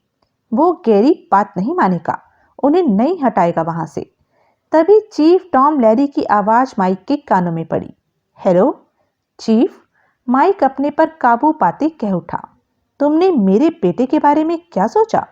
ओह माइक, मैं तुम्हें फोन करने ही वाला था। आज बहुत काम था, दिन भर में बहुत थक गया। जैक्सन को चार्ज देकर मैंने अभी अभी छुट्टी ली है। मैं तुम्हारे बेटे के बारे में ही सोच रहा था। हमारे एजेंटों को इस मामले में कोई सफलता नहीं मिली। आज का दिन खत्म हो गया है चीफ, कल वो टेम्स को मार देगा, माइक ने सब्र के साथ कहा। वो यूं ही धमकी दे रहा है, ऐसा नहीं करेगा माइक। तुम्हें पक्का पता है चीफ? माइक का स्वर कठोर हो गया। टॉम लैरी की आवाज कानों में नहीं पड़ी। जवाब दो, मैं जानता हूं तुम्हें मेरे बेटे की जरा भी परवाह नहीं है। तुम टाल रहे हो। माइक, तुम तुली को 7-11 के हवाले करके उससे टेम्स को ले लेना बेहतर होगा। ये करना ठीक नहीं होगा। चीफ टॉम लैरी की आवाज कानों में पड़ी। अभी मुझे 2 दिन का वक्त दो। 2 दिन? तब तक वो मेरे बेटे को नहीं मारेगा। तुम मेरी बात मानो। ठीक है, मैं समझ चुका हूं कि तुम किस रास्ते पर जा रहे हो। हमें साफ साफ बात करनी चाहिए। क्या वूस्टर में तुली को जिस फ्लैट में रखा गया है उसके बाहर तुम्हें अपने एजेंट फैलाने की क्या जरूरत थी? तुम्हें किसने बताया? हैरिसन ने। उसने एजेंटों को वहां देखा। वहम में मत पड़ो, तुली की सुरक्षा के लिए मैंने ये सब इंतजाम किए हैं। टॉम लैरी की आवाज कानों में पड़ी। मैं सब समझ रहा हूं चीफ कि तुमने ये काम क्यों किया है, माइक ने गुस्से से कहा और रिसीवर रख दिया। 7-11 की निगाह माइक पर थी। माइक ने गुस्से से लोला से कहा, चीफ मेरा साथ नहीं दे रहा। वे एजेंट बूस्टर में उसने ही लगाए हैं। उसे शक हो गया था कि मैं ऐसा कुछ कर सकता हूं। लोला का चेहरा कठोर हो गया। उसने 7-11 से कहा, हम जो कर सकते थे कर दिया। क्या तुम्हारे आदमी बाहर फैले एजेंटों से नहीं निपट सकते? वे कितने हैं हमें नहीं पता। 7-11 ने फोन निकाला और एक्स्ट्रा के नंबर मिलाने लगा। ये ज्यादा हो जाएगा लोला, वे सब एजेंट मर भी सकते हैं। माइक बोला, मुझे टेम्स वापस चाहिए। लोला ने सख्त स्वर में कहा। बात हो गई 7-Eleven की एक्स्ट्रा से।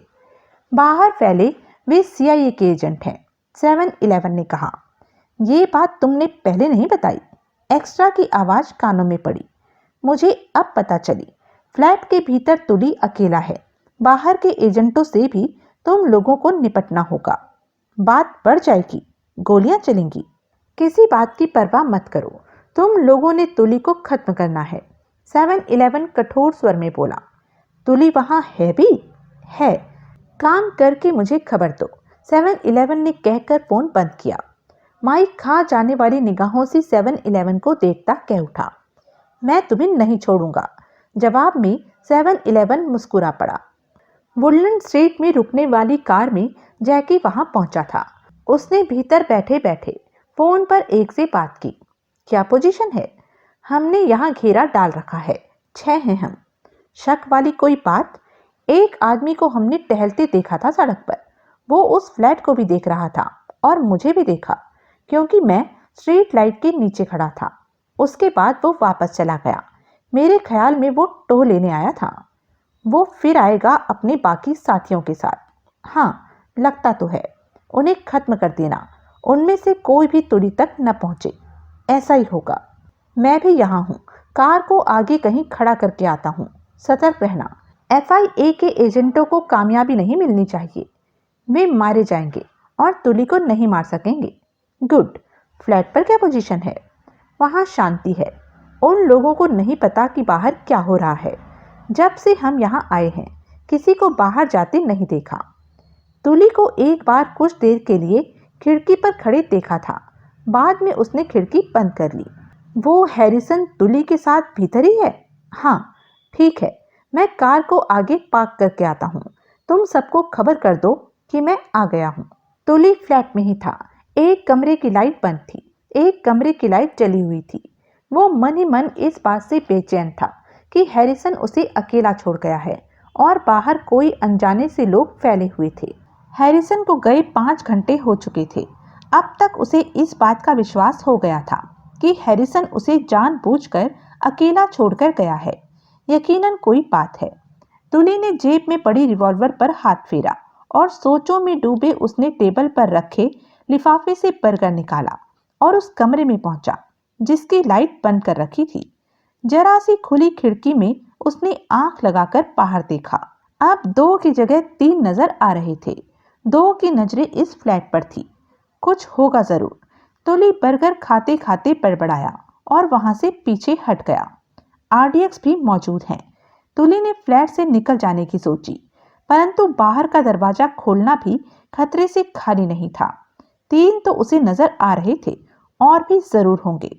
यहाँ से निकलने के फेर में वो ज्यादा खतरे में नहीं पड़ना चाहता था, परंतु ये तो स्पष्ट था कि उसकी जान खतरे में है। तुली खुद FIA का पेशेवर हत्यारा रहा था। इन बातों से वो डर नहीं रहा था। उसे विश्वास था कि हालात बिगड़े तो सब संभाल लेगा। बस एक ही बात उसके सिर पर सवार थी कि FIA उसे मारे बिना नहीं मानेगी। एक्स्ट्रा ने फोन बंद करके राघव और धर्मा से कहा, 7-Eleven कहता है कि उसे काम पूरा चाहिए। तुली को मारने तक रास्ते में जो आए उसे भी खत्म कर दें। ये तो लंबा मामला हो गया, धर्मा बोला।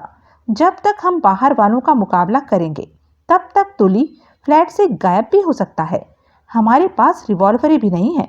हम प्लेन से सफर करके बोस्टन तक आए हैं। 7-Eleven को फोन करो, उसे बताओ कि हम किधर खड़े हैं। हमें साइलेंसर लगी रिवॉल्वर चाहिए। एक्स्ट्रा ने इस बारे में फोन पर बात की।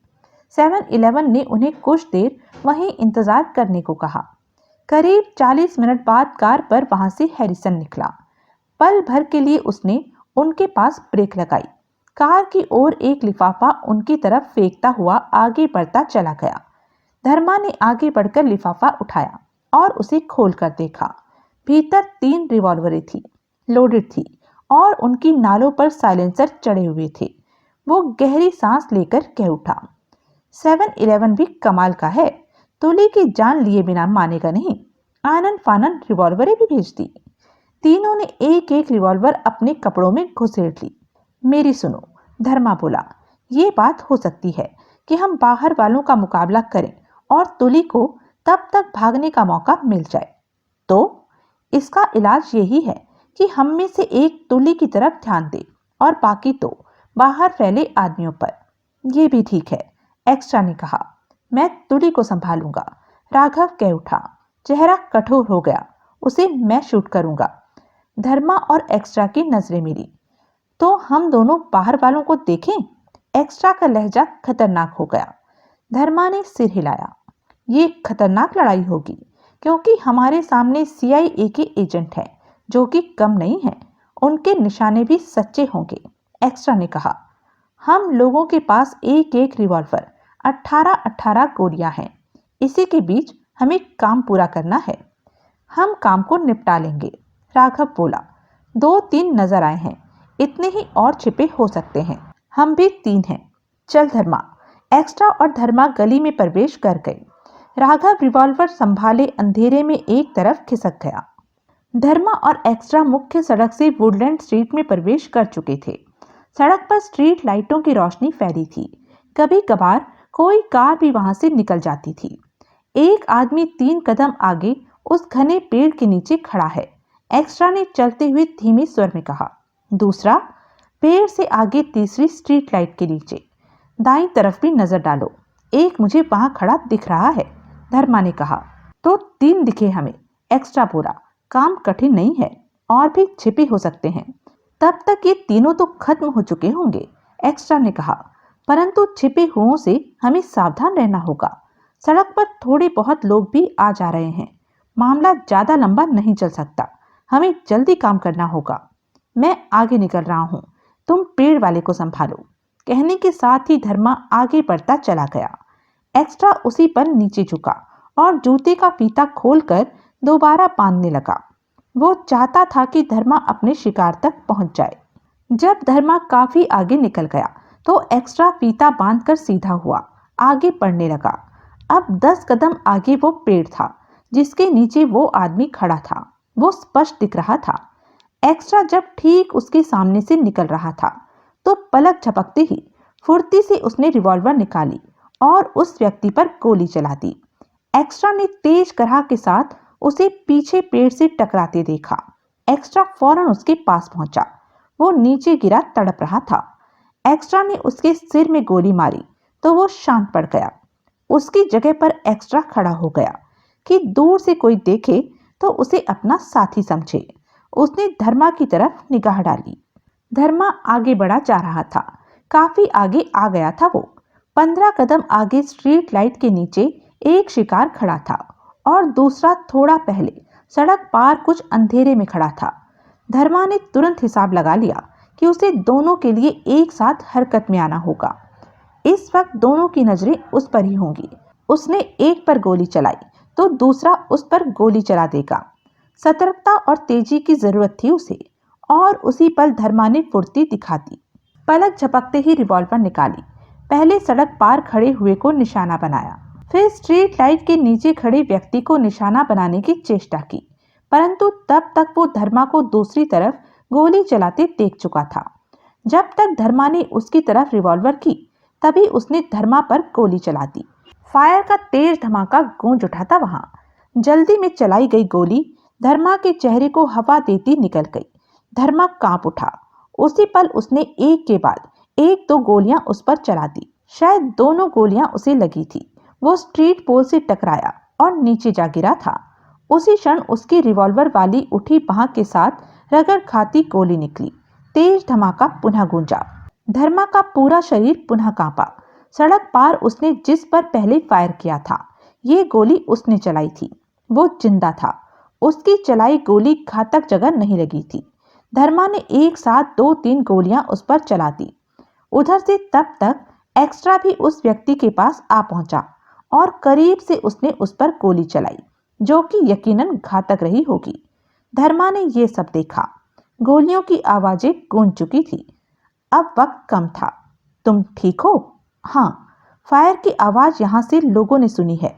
पुलिस आती ही तभी एक गोली पास ही अंधेरे से निकलकर तेज आवाज के साथ एक्स्ट्रा की तरफ बढ़ी। उसी पल एक्स्ट्रा ने अपनी जगह छोड़ी थी। गोली उसकी छाती पर लगने की अपेक्षा कंधे को छीलती निकल गई। सड़क की दूसरी तरफ खड़े धर्मा ने देख लिया था कि एक्स्ट्रा पर कहां से गोली चलाई गई। धर्मा ने उसी पल उस तरफ रिवॉल्वर करके 3-4 बार ट्रिगर दबा दिया। वहां फूलों की गहरी झाड़ियां थी दीवार के पास। तभी वहां से तेज चीख उभरी और कोई फूलों की बेलों से बाहर आ गिरा। 4 गए, धर्मा चीखा। अब 1 या 2 ही और होंगे। गली में आते जाते लोग गोलियां चलने की आवाजों से चौंके, फिर चीखते हुए भाग खड़े हुए। मैं राघव को देखता हूँ, एक्स्ट्रा ने ऊंचे स्वर में कहा और एक तरफ भागता चला गया और फुर्ती से एक तरफ अंधेरे में जा दुबका। रिवॉल्वर हाथ में था और नजरें किसी शिकार को ढूंढ रही थी। इस तरफ से कोई खतरा आया तो वो संभाल सकता था। उसने आसपास के फ्लैटों पर निगाह डाली। जिन फ्लैटों में रोशनी नहीं हो रही थी, गोलियों की आवाजें सुनकर वहां भी लाइटें जलने लगी थी। जैकी ने अपना ठिकाना उस फ्लैट के दरवाजे से 20 कदम दूर अंधेरे में रखे गमलों में बनाया था। वो अंधेरे में रिवॉल्वर थामे गमलों में दुबक गया था। वे बड़े गमले थे, इसलिए उसकी मौजूदगी को समझ पाना एकाएक आसान नहीं था। ऊपर से गहरा अंधेरा छाया हुआ था। ठीक सामने फ्लैट का दरवाजा नजर आ रहा था। ये अंधेरा किसी का सहायक हो रहा था इस समय और किसी का दुश्मन बन रहा था। तभी उसे बाहर सड़क की तरफ गोलियां चलने की आवाजें सुनाई दी। जैकी सतर्क हो गया, दांत भींच गए उसके। वो समझ गया कि वक्त आ गया है। फिर उसे राघव दिखा। हालांकि अंधेरे में वो पूरी तरह स्पष्ट नजर नहीं आ रहा था, लेकिन जैकी ने उसे देख लिया कि वो एकाएक अंधेरे से निकला था और अब सतर्कता से दबे पांव फ्लैट के दरवाजे की तरफ बढ़ रहा था। जैकी के चेहरे पर खतरनाक मुस्कान नाच उठी। वो समझ गया कि उसका दुश्मन जो भी है, वो पहले अंधेरे में छिपा आसपास के हालात को समझने की चेष्टा करता रहा होगा। देर तक जब उसे कोई ना दिखा तो वो अपनी जगह से बाहर निकला है। खूंखार शेर की भांति जैकी राघव के अंधेरे से भरे शरीर पर नजरें टिकाए रहा। रिवॉल्वर हाथ में दबी थी। राघव रिवॉल्वर थामे सतर्कता से आसपास देखता फ्लैट के दरवाजे की तरफ बढ़ रहा था। जैकी की रिवॉल्वर की हद में था राघव। जैकी चाहता तो राघव को आसानी से गोली से उड़ा सकता था, परंतु एकाएक ही उसका प्लान बदल गया। उसने तय किया कि इसे जिंदा पकड़कर चीफ के सामने पेश करेगा। इससे उसका रौब बढ़ेगा डिपार्टमेंट में और इस आदमी से FIA के बारे में नई बातें भी पता चलेंगी। राघव तब दरवाजे से 4 कदमों की दूरी पर था जब जैकी चिल्लाकर बोला, वहीं रुक जाओ वरना गोली मार दूंगा। राघव ठिठका, हिलना मत। जैकी पुनः ऊंचे स्वर में गुर्राया। राघव अपनी जगह पर खड़ा रहा क्योंकि उसे दुश्मन की गिनती और स्थिति का पता नहीं था। चंद पलों के लिए उसे लगा कि जैसे उसका खेल खत्म होता जा रहा हो। जैकी अपनी जगह से निकला और राघव के पीछे आ पहुंचा। राघव की कमर से रिवॉल्वर लगा दी। रिवॉल्वर फेंको, जैकी गुर्राया। राघव ने अपने पांव के पास रिवॉल्वर फेंक दी। बोला, कौन हो तुम? CIA। तुम CIA नहीं हो सकते। बकवास मत करो। उस तरफ तुम्हारे आदमी गोलियां चला रहे हैं। कितने हो तुम? वे तुम्हारे आदमी गोलियां चला रहे हैं क्योंकि मेरे आदमियों की रिवॉल्वर पर साइलेंसर लगा है, राघव ने कहा। जैकी ने सतर्क राघव की कमर में रिवॉल्वर लगा रखी थी। कितने हो तुम? जैकी ने पूछा। 10। क्या 10? हाँ, मेरे आदमियों की संख्या तुम्हारे आदमियों से ज्यादा। बकवास मत करो। जैकी गुर्राया और आसपास नजर घुमाई, परंतु उसे कोई न दिखा। तुम 10 नहीं हो सकते। उसी पल राघव ने पलटते हुए उसके रिवॉल्वर वाले हाथ पर बाज की तरह झपट्टा मारा और उसका हाथ दबाते हुए नीचे की तरफ लेता चला गया। इस क्रम में हड़बड़ाया सा जैकी भी थोड़ा झुका तो राघव ने सिर की जबरदस्त चोट उसके चेहरे पर की, जो कि नाक पर लगी। जैकी के होठों से चीख निकल गई।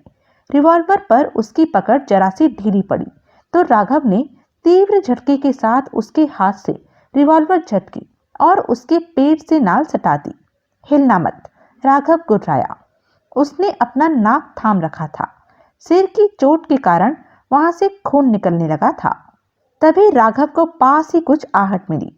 उसने फौरन गर्दन घुमाई तो एक आदमी को अपने पर गोली चलाते देखा। वो मात्र 6 कदमों की दूरी पर था। बचने का कोई मौका न था। राघव ने जैकी को बांह से थामा और फुर्ती से अपने सामने खींच लिया। उसी पल तेज आवाज के साथ गोली चली, जो कि जैकी को जा लगी। राघव ने हाथ में दबी रिवॉल्वर से उस व्यक्ति पर गोली चला दी। फायर की तेज आवाज के साथ गोली उस व्यक्ति के सिर में जा लगी। वो पीछे को छिटक कर जा गिरा। जैकी भी तब तक नीचे गिरकर शांत पड़ चुका था। राघव ने फुर्ती से रिवॉल्वर थामी और हर तरफ नजर घुमाई। गहरे अंधेरे के बीच कोई न दिखा।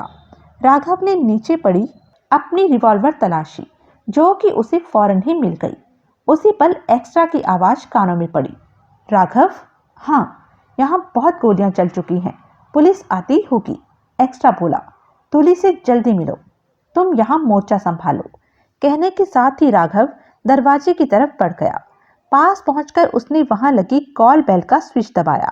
भीतर बेल बजने की आवाज सुनाई दी। राघव रिवॉल्वर थामे बेचैनी से खड़ा रहा, परंतु दरवाजे के पार से किसी तरह की आहट नहीं मिली। राघव ने पुनः बेल बजाई, फिर दरवाजा थपथपाकर ऊंचे स्वर में बोला, तुली, दरवाजा खोलो, मैं हूं राघव। तभी भीतर से सिटकनी हटाए जाने का स्वर सरसराहट के रूप में मिला। चंद पल बीते की दरवाजा खुला।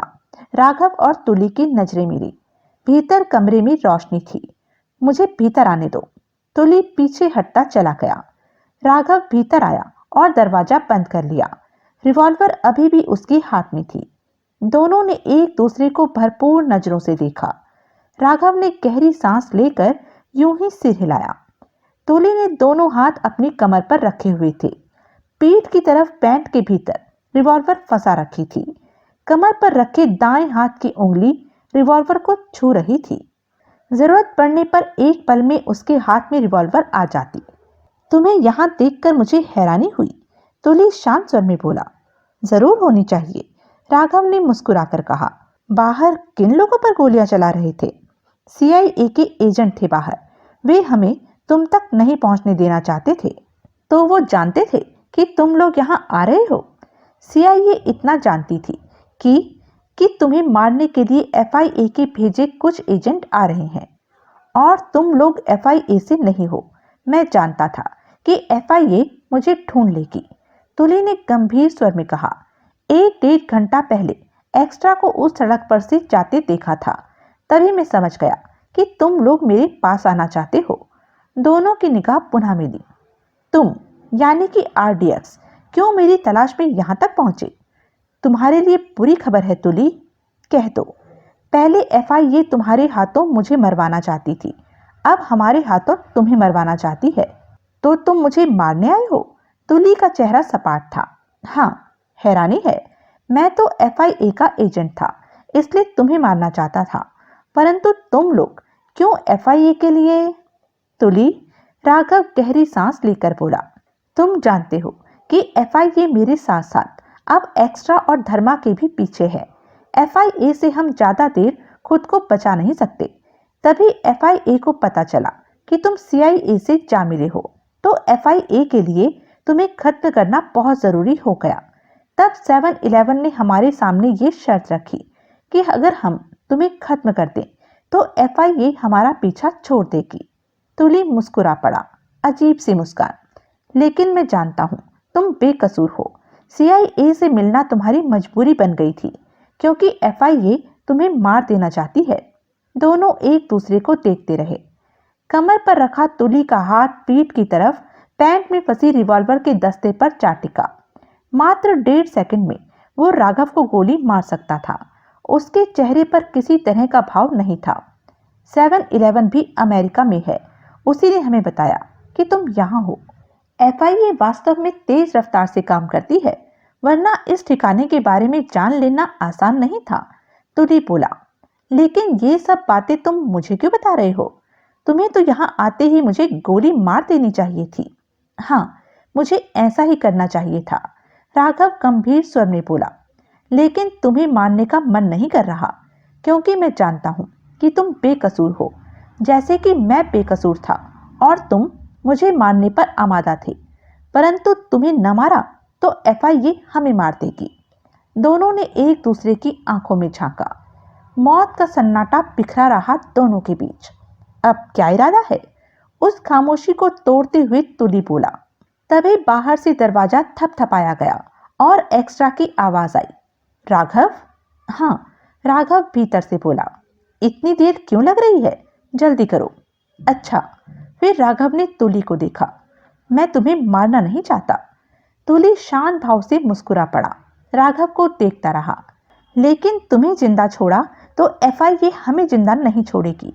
राघव बोला। स्पष्ट कहो। तुम कहीं गुम हो जाओ दुनिया की भीड़ में और दोबारा कभी किसी को नजर ना आओ। तुली चुप रहा। एफआईए या सीआईए कोई भी तुम्हारी सगी नहीं है।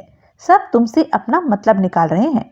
जानता हूं, अगर तुम किसी को नजर आए और एफआईए को पता लगा कि तुम जिंदा हो तो हमारे लिए मुसीबत बढ़ जाएगी। लेकिन तुम्हारे कह देने भर से एफआईए नहीं मानेगी कि मैं मर गया। अपनी तसल्ली के लिए वो किसी तरह मेरी लाश देखेगी। राघव ने मात्र क्षण भर के लिए सोचा, फिर कह उठा। उसका इंतजाम मैं अभी कर देता हूँ। तुम अपने कपड़े उतारो। बाहर लाश पड़ी है, उसे पहनाने हैं। उसके तुम पहन लेना। गोलियों से उस लाश की ऐसी हालत कर दी जाएगी कि सबको मानना पड़ेगा कि वो लाश तुली की है। कहने के साथ ही राघव ने रिवॉल्वर जेब में रखी और पलटकर दरवाजा खोला और एक्स्ट्रा को आवाज लगाई। एक्स्ट्रा? हाँ। अंधेरे से निकलकर एक्स्ट्रा सामने पहुंचा। मार दिया उसे? वो सामने लाश पड़ी है, उसे घसीटकर यहाँ लाओ। क्या मतलब? जो कहा है वो करो। एक्स्ट्रा ने वो ही किया जो राघव ने कहा। लाश जब पास आई तो राघव ने पुनः दरवाजा खोलकर उसे अंदर ले लिया। तुम क्या कर रहे हो? एक्स्ट्रा ने उलझन भरी स्वर में कहा। मैं तुली को नहीं मारना चाहता, वो बेकसूर है। क्या कह रहे हो राघव? हमने उसे मारने के लिए ही तो यहाँ लाशें बिछाई। उसे ना मारा तो एफआईए का ही इंतजाम कर रहा हूँ। तुम बाहर का ध्यान रखो, राघव ने कहा और दरवाजा बंद कर लिया। 5 मिनट लगे कपड़ों की अदला बदली में। जैकी की लाश के कपड़े तुली पहन चुका था और तुली के कपड़े जैकी की लाश को पहना दिए थे। उसके बाद राघव ने अपना रिवॉल्वर निकाला और जैकी की लाश के चेहरे पर गोलियां चलाने लगा। साइलेंसर लगा होने की वजह से वहां पिट पिट की आवाजें गूंज रही थी। बारूद की स्मेल कमरे में फैल गई थी। रिवॉल्वर की सारी गोलियां लाश के चेहरे पर दागी गई थी। चेहरा इस कदर बुरी तरह खराब हो गया था कि अब ये पहचान पाना कि लाश किसकी है और किसकी नहीं संभव नहीं था। सिर्फ कपड़ों से ही अनुमान लगाया जा सकता था कि ये तुली की लाश होगी। तुली ने अपना पर्स, कलाई पर बांधने वाली घड़ी, गले में पड़ी सोने की चेन, सब कुछ उस लाश को पहना दिया था। सब काम निपटा दिया उन्होंने। काम खत्म तुली, अब हमें चलना चाहिए, राघव बोला। तुली ने मुस्कुराकर राघव को देखा, फिर रिवॉल्वर भी लाश के पास गिरा दी। ये क्यों?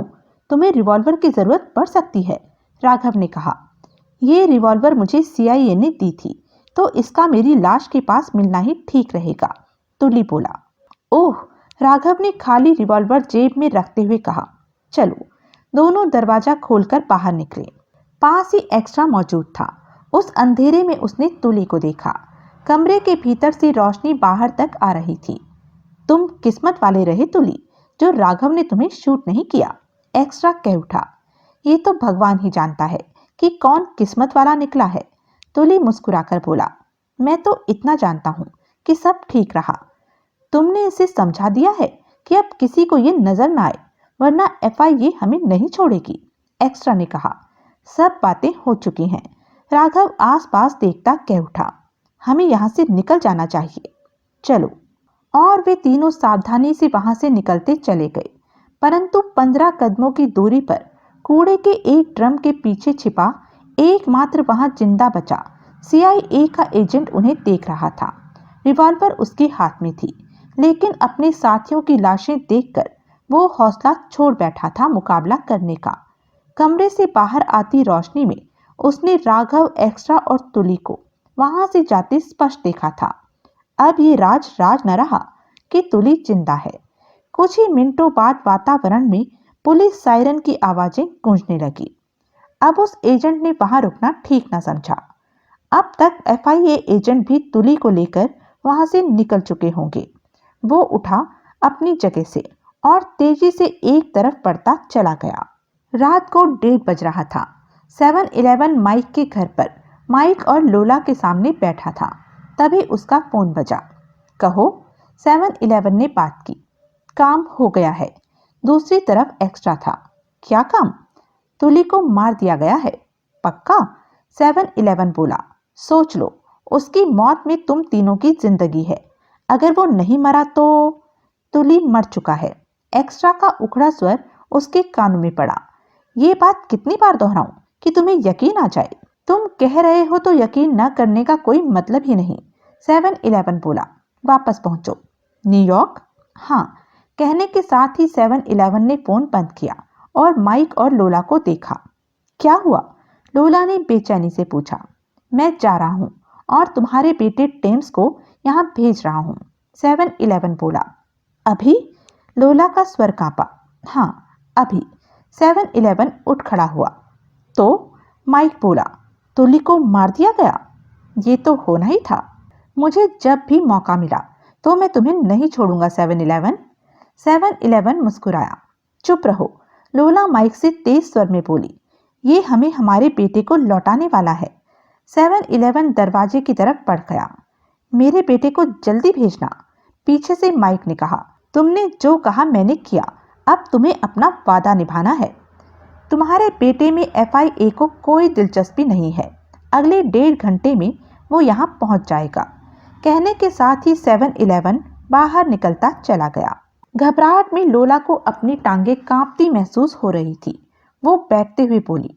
वो टेम्स को वापस दे देगा ना? हाँ, वो जरूर देगा, क्योंकि टेम्स की अब उसे जरूरत नहीं रही। माइक ने विश्वास भरे स्वर में कहा। माइक अगले दिन ठीक वक्त पर CIA हेडक्वार्टर पहुंचा। रात ठीक से नींद पूरी न होने के कारण आंखें भारी हो रही थी, परंतु उसकी फुर्ती में कोई कमी न नजर आ रही थी। पता चला कि चीफ उसका इंतजार कर रहे हैं। माइक चीफ टॉम लैरी के कमरे में पहुंचा।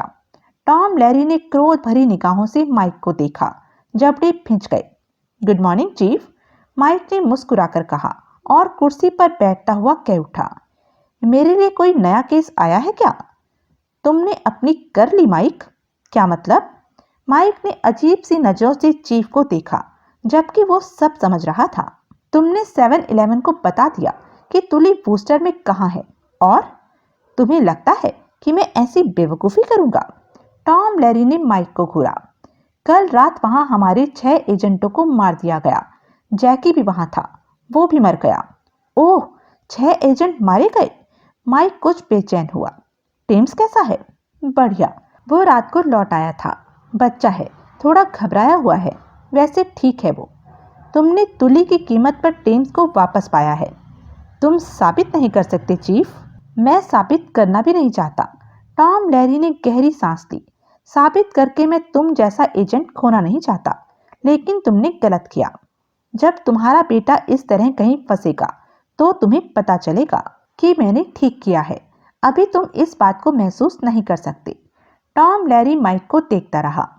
तुम्हें भी मेरा साथ देना चाहिए था टेम्स को बचाने में, परंतु तुमने तो वहां एजेंटों को घेरा डलवा दिया। इस काम को रोकने की तुमने कोई कसर नहीं छोड़ी, परंतु FIA के एजेंट काम कर गए। माइक ने गंभीर स्वर में कहा। वे 3 थे, तीनों ही जबरदस्त एजेंट थे। उन्होंने बहुत तेजी से काम किया। टॉम लैरी ने गहरी सांस ली। माइक के चेहरे पर अजीब से भाव उभरे। ये बात तुम्हें कैसे पता लगी चीफ? कि एक एजेंट जिंदा बच गया है, उसने सारी बताई। ओह, लेकिन तुम्हारे लिए अच्छी खबर है। क्या? तुली जिंदा है? नहीं, माइक के होठों से अजीब सा स्वर निकला। वो सच में जिंदा है, चीफ टॉम लैरी ने गंभीर स्वर में कहा। यह सोचा जा सकता है कि जो एजेंट तुली को मारने वहां पहुंचे वो तुली से सहानुभूति रखते होंगे, क्योंकि तुली भी FIA का हत्यारा रहा है। उन्होंने तुली को नहीं मारा। तुली के कपड़े जैकी को पहनाकर जैकी का चेहरा गोलियों से पूरी तरह बिगाड़ दिया कि वो पहचाना ना जा सके और वो तुली की लाश लगे। परंतु हमारे एजेंट ने तुली को उन FIA के एजेंटों के साथ जाते देखा। वे हिंदी में बातें कर रहे थे। हमारे एजेंट को ज़्यादा हिंदी तो समझ में नहीं आई, परंतु वो उनकी बातों से इतना समझा कि वो तुली को कहीं दूर चले जाने को कह रहे थे। या ऐसा ही कुछ। माइक अभी तक हैरान था। पुलिस उस लाश को तुली की ही समझ रही है जो मिली। मुझे विश्वास नहीं हो रहा। माइक आखिरकार गहरी सांस लेकर कह उठा। चीफ टॉम लैरी खामोश रहा। हैरिसन से बात हुई? हाँ, वो कहता है कि वो डिनर लेने गया और पीछे से ये सब हो गया, चीफ ने कड़वे स्वर में कहा। वो ठीक कहता है। टॉम लैरी ने माइक को घूरा। सीआई ने इस बारे में पुलिस को कुछ कहा? माइक ने पूछा। नहीं, हम पुलिस को वो लाश तुली की ही समझने दे रहे हैं। हम चाहते हैं कि सब यही सोचे कि तुली ही मरा है। एफआईए भी यही सोचेगी। इससे तुली निश्चिंत हो जाएगा कि दुनिया की नजरों में वो मर चुका है। परंतु तुम उसे तलाश करोगे माइक। इससे तुली निश्चिंत हो जाएगा कि दुनिया की नजरों में वो मर चुका है, परंतु तुम उसे तलाश करोगे माइक। इस तरह मैं तुली को कैसे तलाश कर सकता हूँ? जैसे भी करो, तुली को तलाश करो, टॉम लैरी ने सख्त स्वर में कहा। ये काम तुमने ही बिगाड़ा है, तुम ही संवारो। एयरपोर्ट, रेलवे स्टेशन, बस अड्डा, हर जगह सीआईए के एजेंट तुली की तलाश में फैल चुके हैं। अब मैं ये काम तुम्हारे हवाले कर रहा हूँ कि तुली हमारे देश से बाहर न निकले और उसे ढूंढ निकालो। बहुत मुश्किल काम है तुली को पूरे अमेरिका में ढूंढना। माइक सोच भरे स्वर में कह उठा। उठो और अपने काम पर लग जाओ। सीआईए को तुली हर हाल में चाहिए, चीफ ने आदेश भरे स्वर में कहा। ओके चीफ, देखता हूं कि तुली मिल पाता है या नहीं, कहकर माइक उठा और बाहर निकल गया। चीफ टॉम लैरी देर तक खुले दरवाजे को क्रोध भरी नजरों से देखता रहा। RDX 711 के साथ ही एक ही प्लेन में मुंबई पहुंचे 4 दिन बाद, परंतु 711 उनसे अलग बैठा था। उनकी रास्ते में कोई बात नहीं हुई थी। एयरपोर्ट पर 711 ने उनसे बात की। तुली को मारकर तुम तीनों ने अपने को बचा लिया, 711 बोला। तीरथ की भी बात हुई थी, धर्मा बोला। वो भी। उसे समझा देना कि ऑपरेशन टू किल को भूल जाए और सीआईए के सामने उसका कोई जिक्र न करे। समझा देंगे उसे, धर्मा बोला। अब हमारी मुलाकात नहीं होगी, 711 बोला। तुम तीनों का शुक्रिया जो काम किया उसके लिए। क्या तुम्हें नहीं लगता कि तुली बिना वजह मारा गया? राघव बोला। वो सीआईए के साथ मिल गया था, एफआईए की राज उन्हें दे सकता था, 711 ने कहा।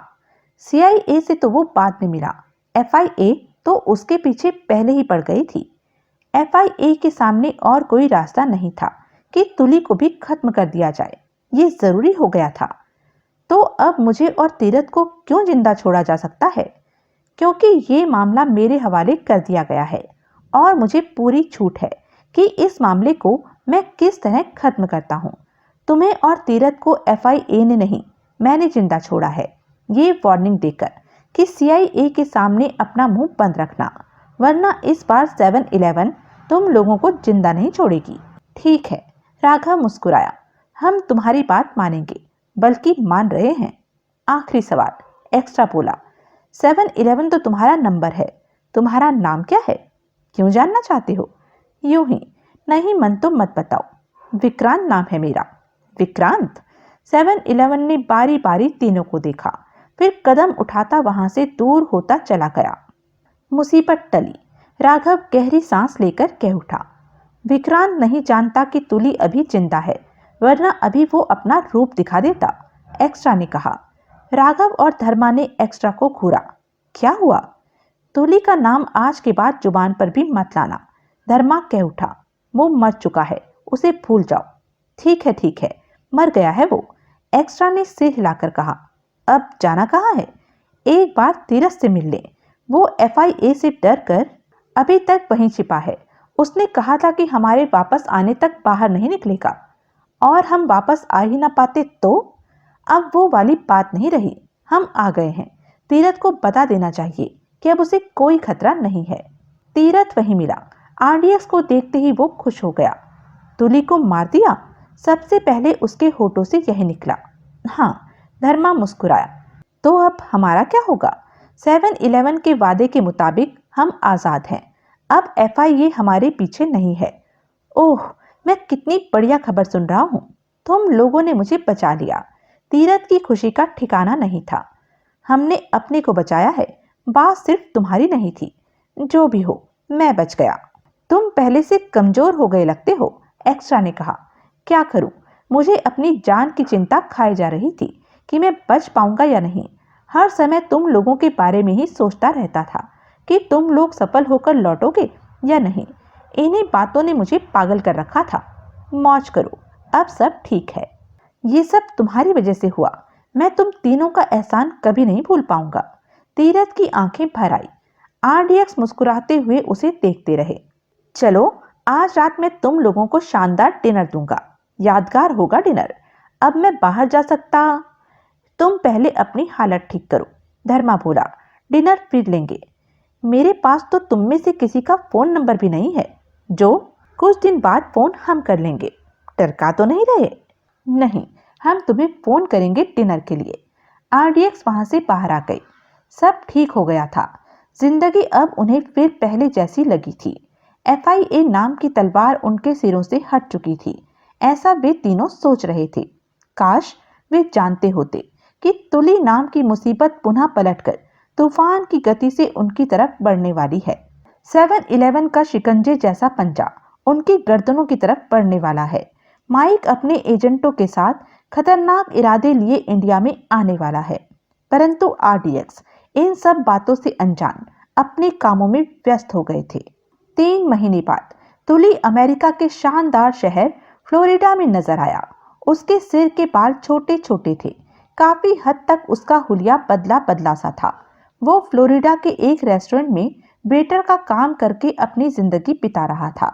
दोपहर 2 बजे वो ड्यूटी पर आता और रात के 12 बजे तक काम में व्यस्त रहता।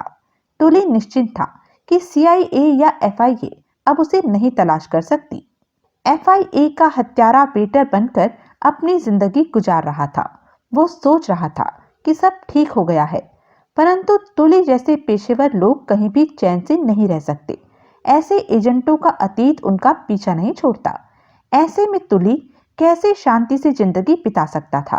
परंतु उसे लगता था कि मुसीबतें अब उसकी जिंदगी से दूर हो गई हैं। तुली को अक्सर मुंबई में रह रहा अपना परिवार याद आ जाता था। वो हर समय सोचता कि कोई जुगाड़ भिड़ाकर अपने परिवार को भी यहाँ बुला लेगा। कई बार वो इंडिया में अपने घर फोन करने की सोचता, परंतु ये सोचकर रह जाता कि अभी कुछ वक्त और बीत जाए। एफआईए का उसके परिवार की तरफ ध्यान नहीं रहेगा, तो तब उसका फोन करना ज्यादा ठीक रहेगा। लेकिन एक बात तुली नहीं जानता था, वो यह कि उसका मुंबई फोन करना बारूद को चिंगारी दिखाने जैसा था। जब भी उसने अपने परिवार को फोन किया तो उसकी जिंदगी बारूद की तरह फट जानी थी। एक बार फिर उसने मौत की राहों पर चलने को मजबूर हो जाना था और उसे अपना मिशन ऑपरेशन 24 कैरेट शुरू करना पड़ेगा। उसकी मौत की दौड़ एक बार फिर शुरू होने वाली थी, क्योंकि कुछ दिन पहले कुछ लोगों ने उसके पूरे परिवार को खत्म कर दिया था। पूरी तरह अनजान था इस बात से तुली, और मन ही मन तुली ने फैसला किया कि 1 महीना और बीत जाए, तब इंडिया मुंबई में अपने परिवार को फोन करेगा। तो यह था इस उपन्यास का अंतिम भाग। ऐसे ही मज़ेदार उपन्यास के लिए बने रहें मेरे साथ, और हाँ, मेरे चैनल को लाइक, शेयर और सब्सक्राइब करना ना भूलें। धन्यवाद।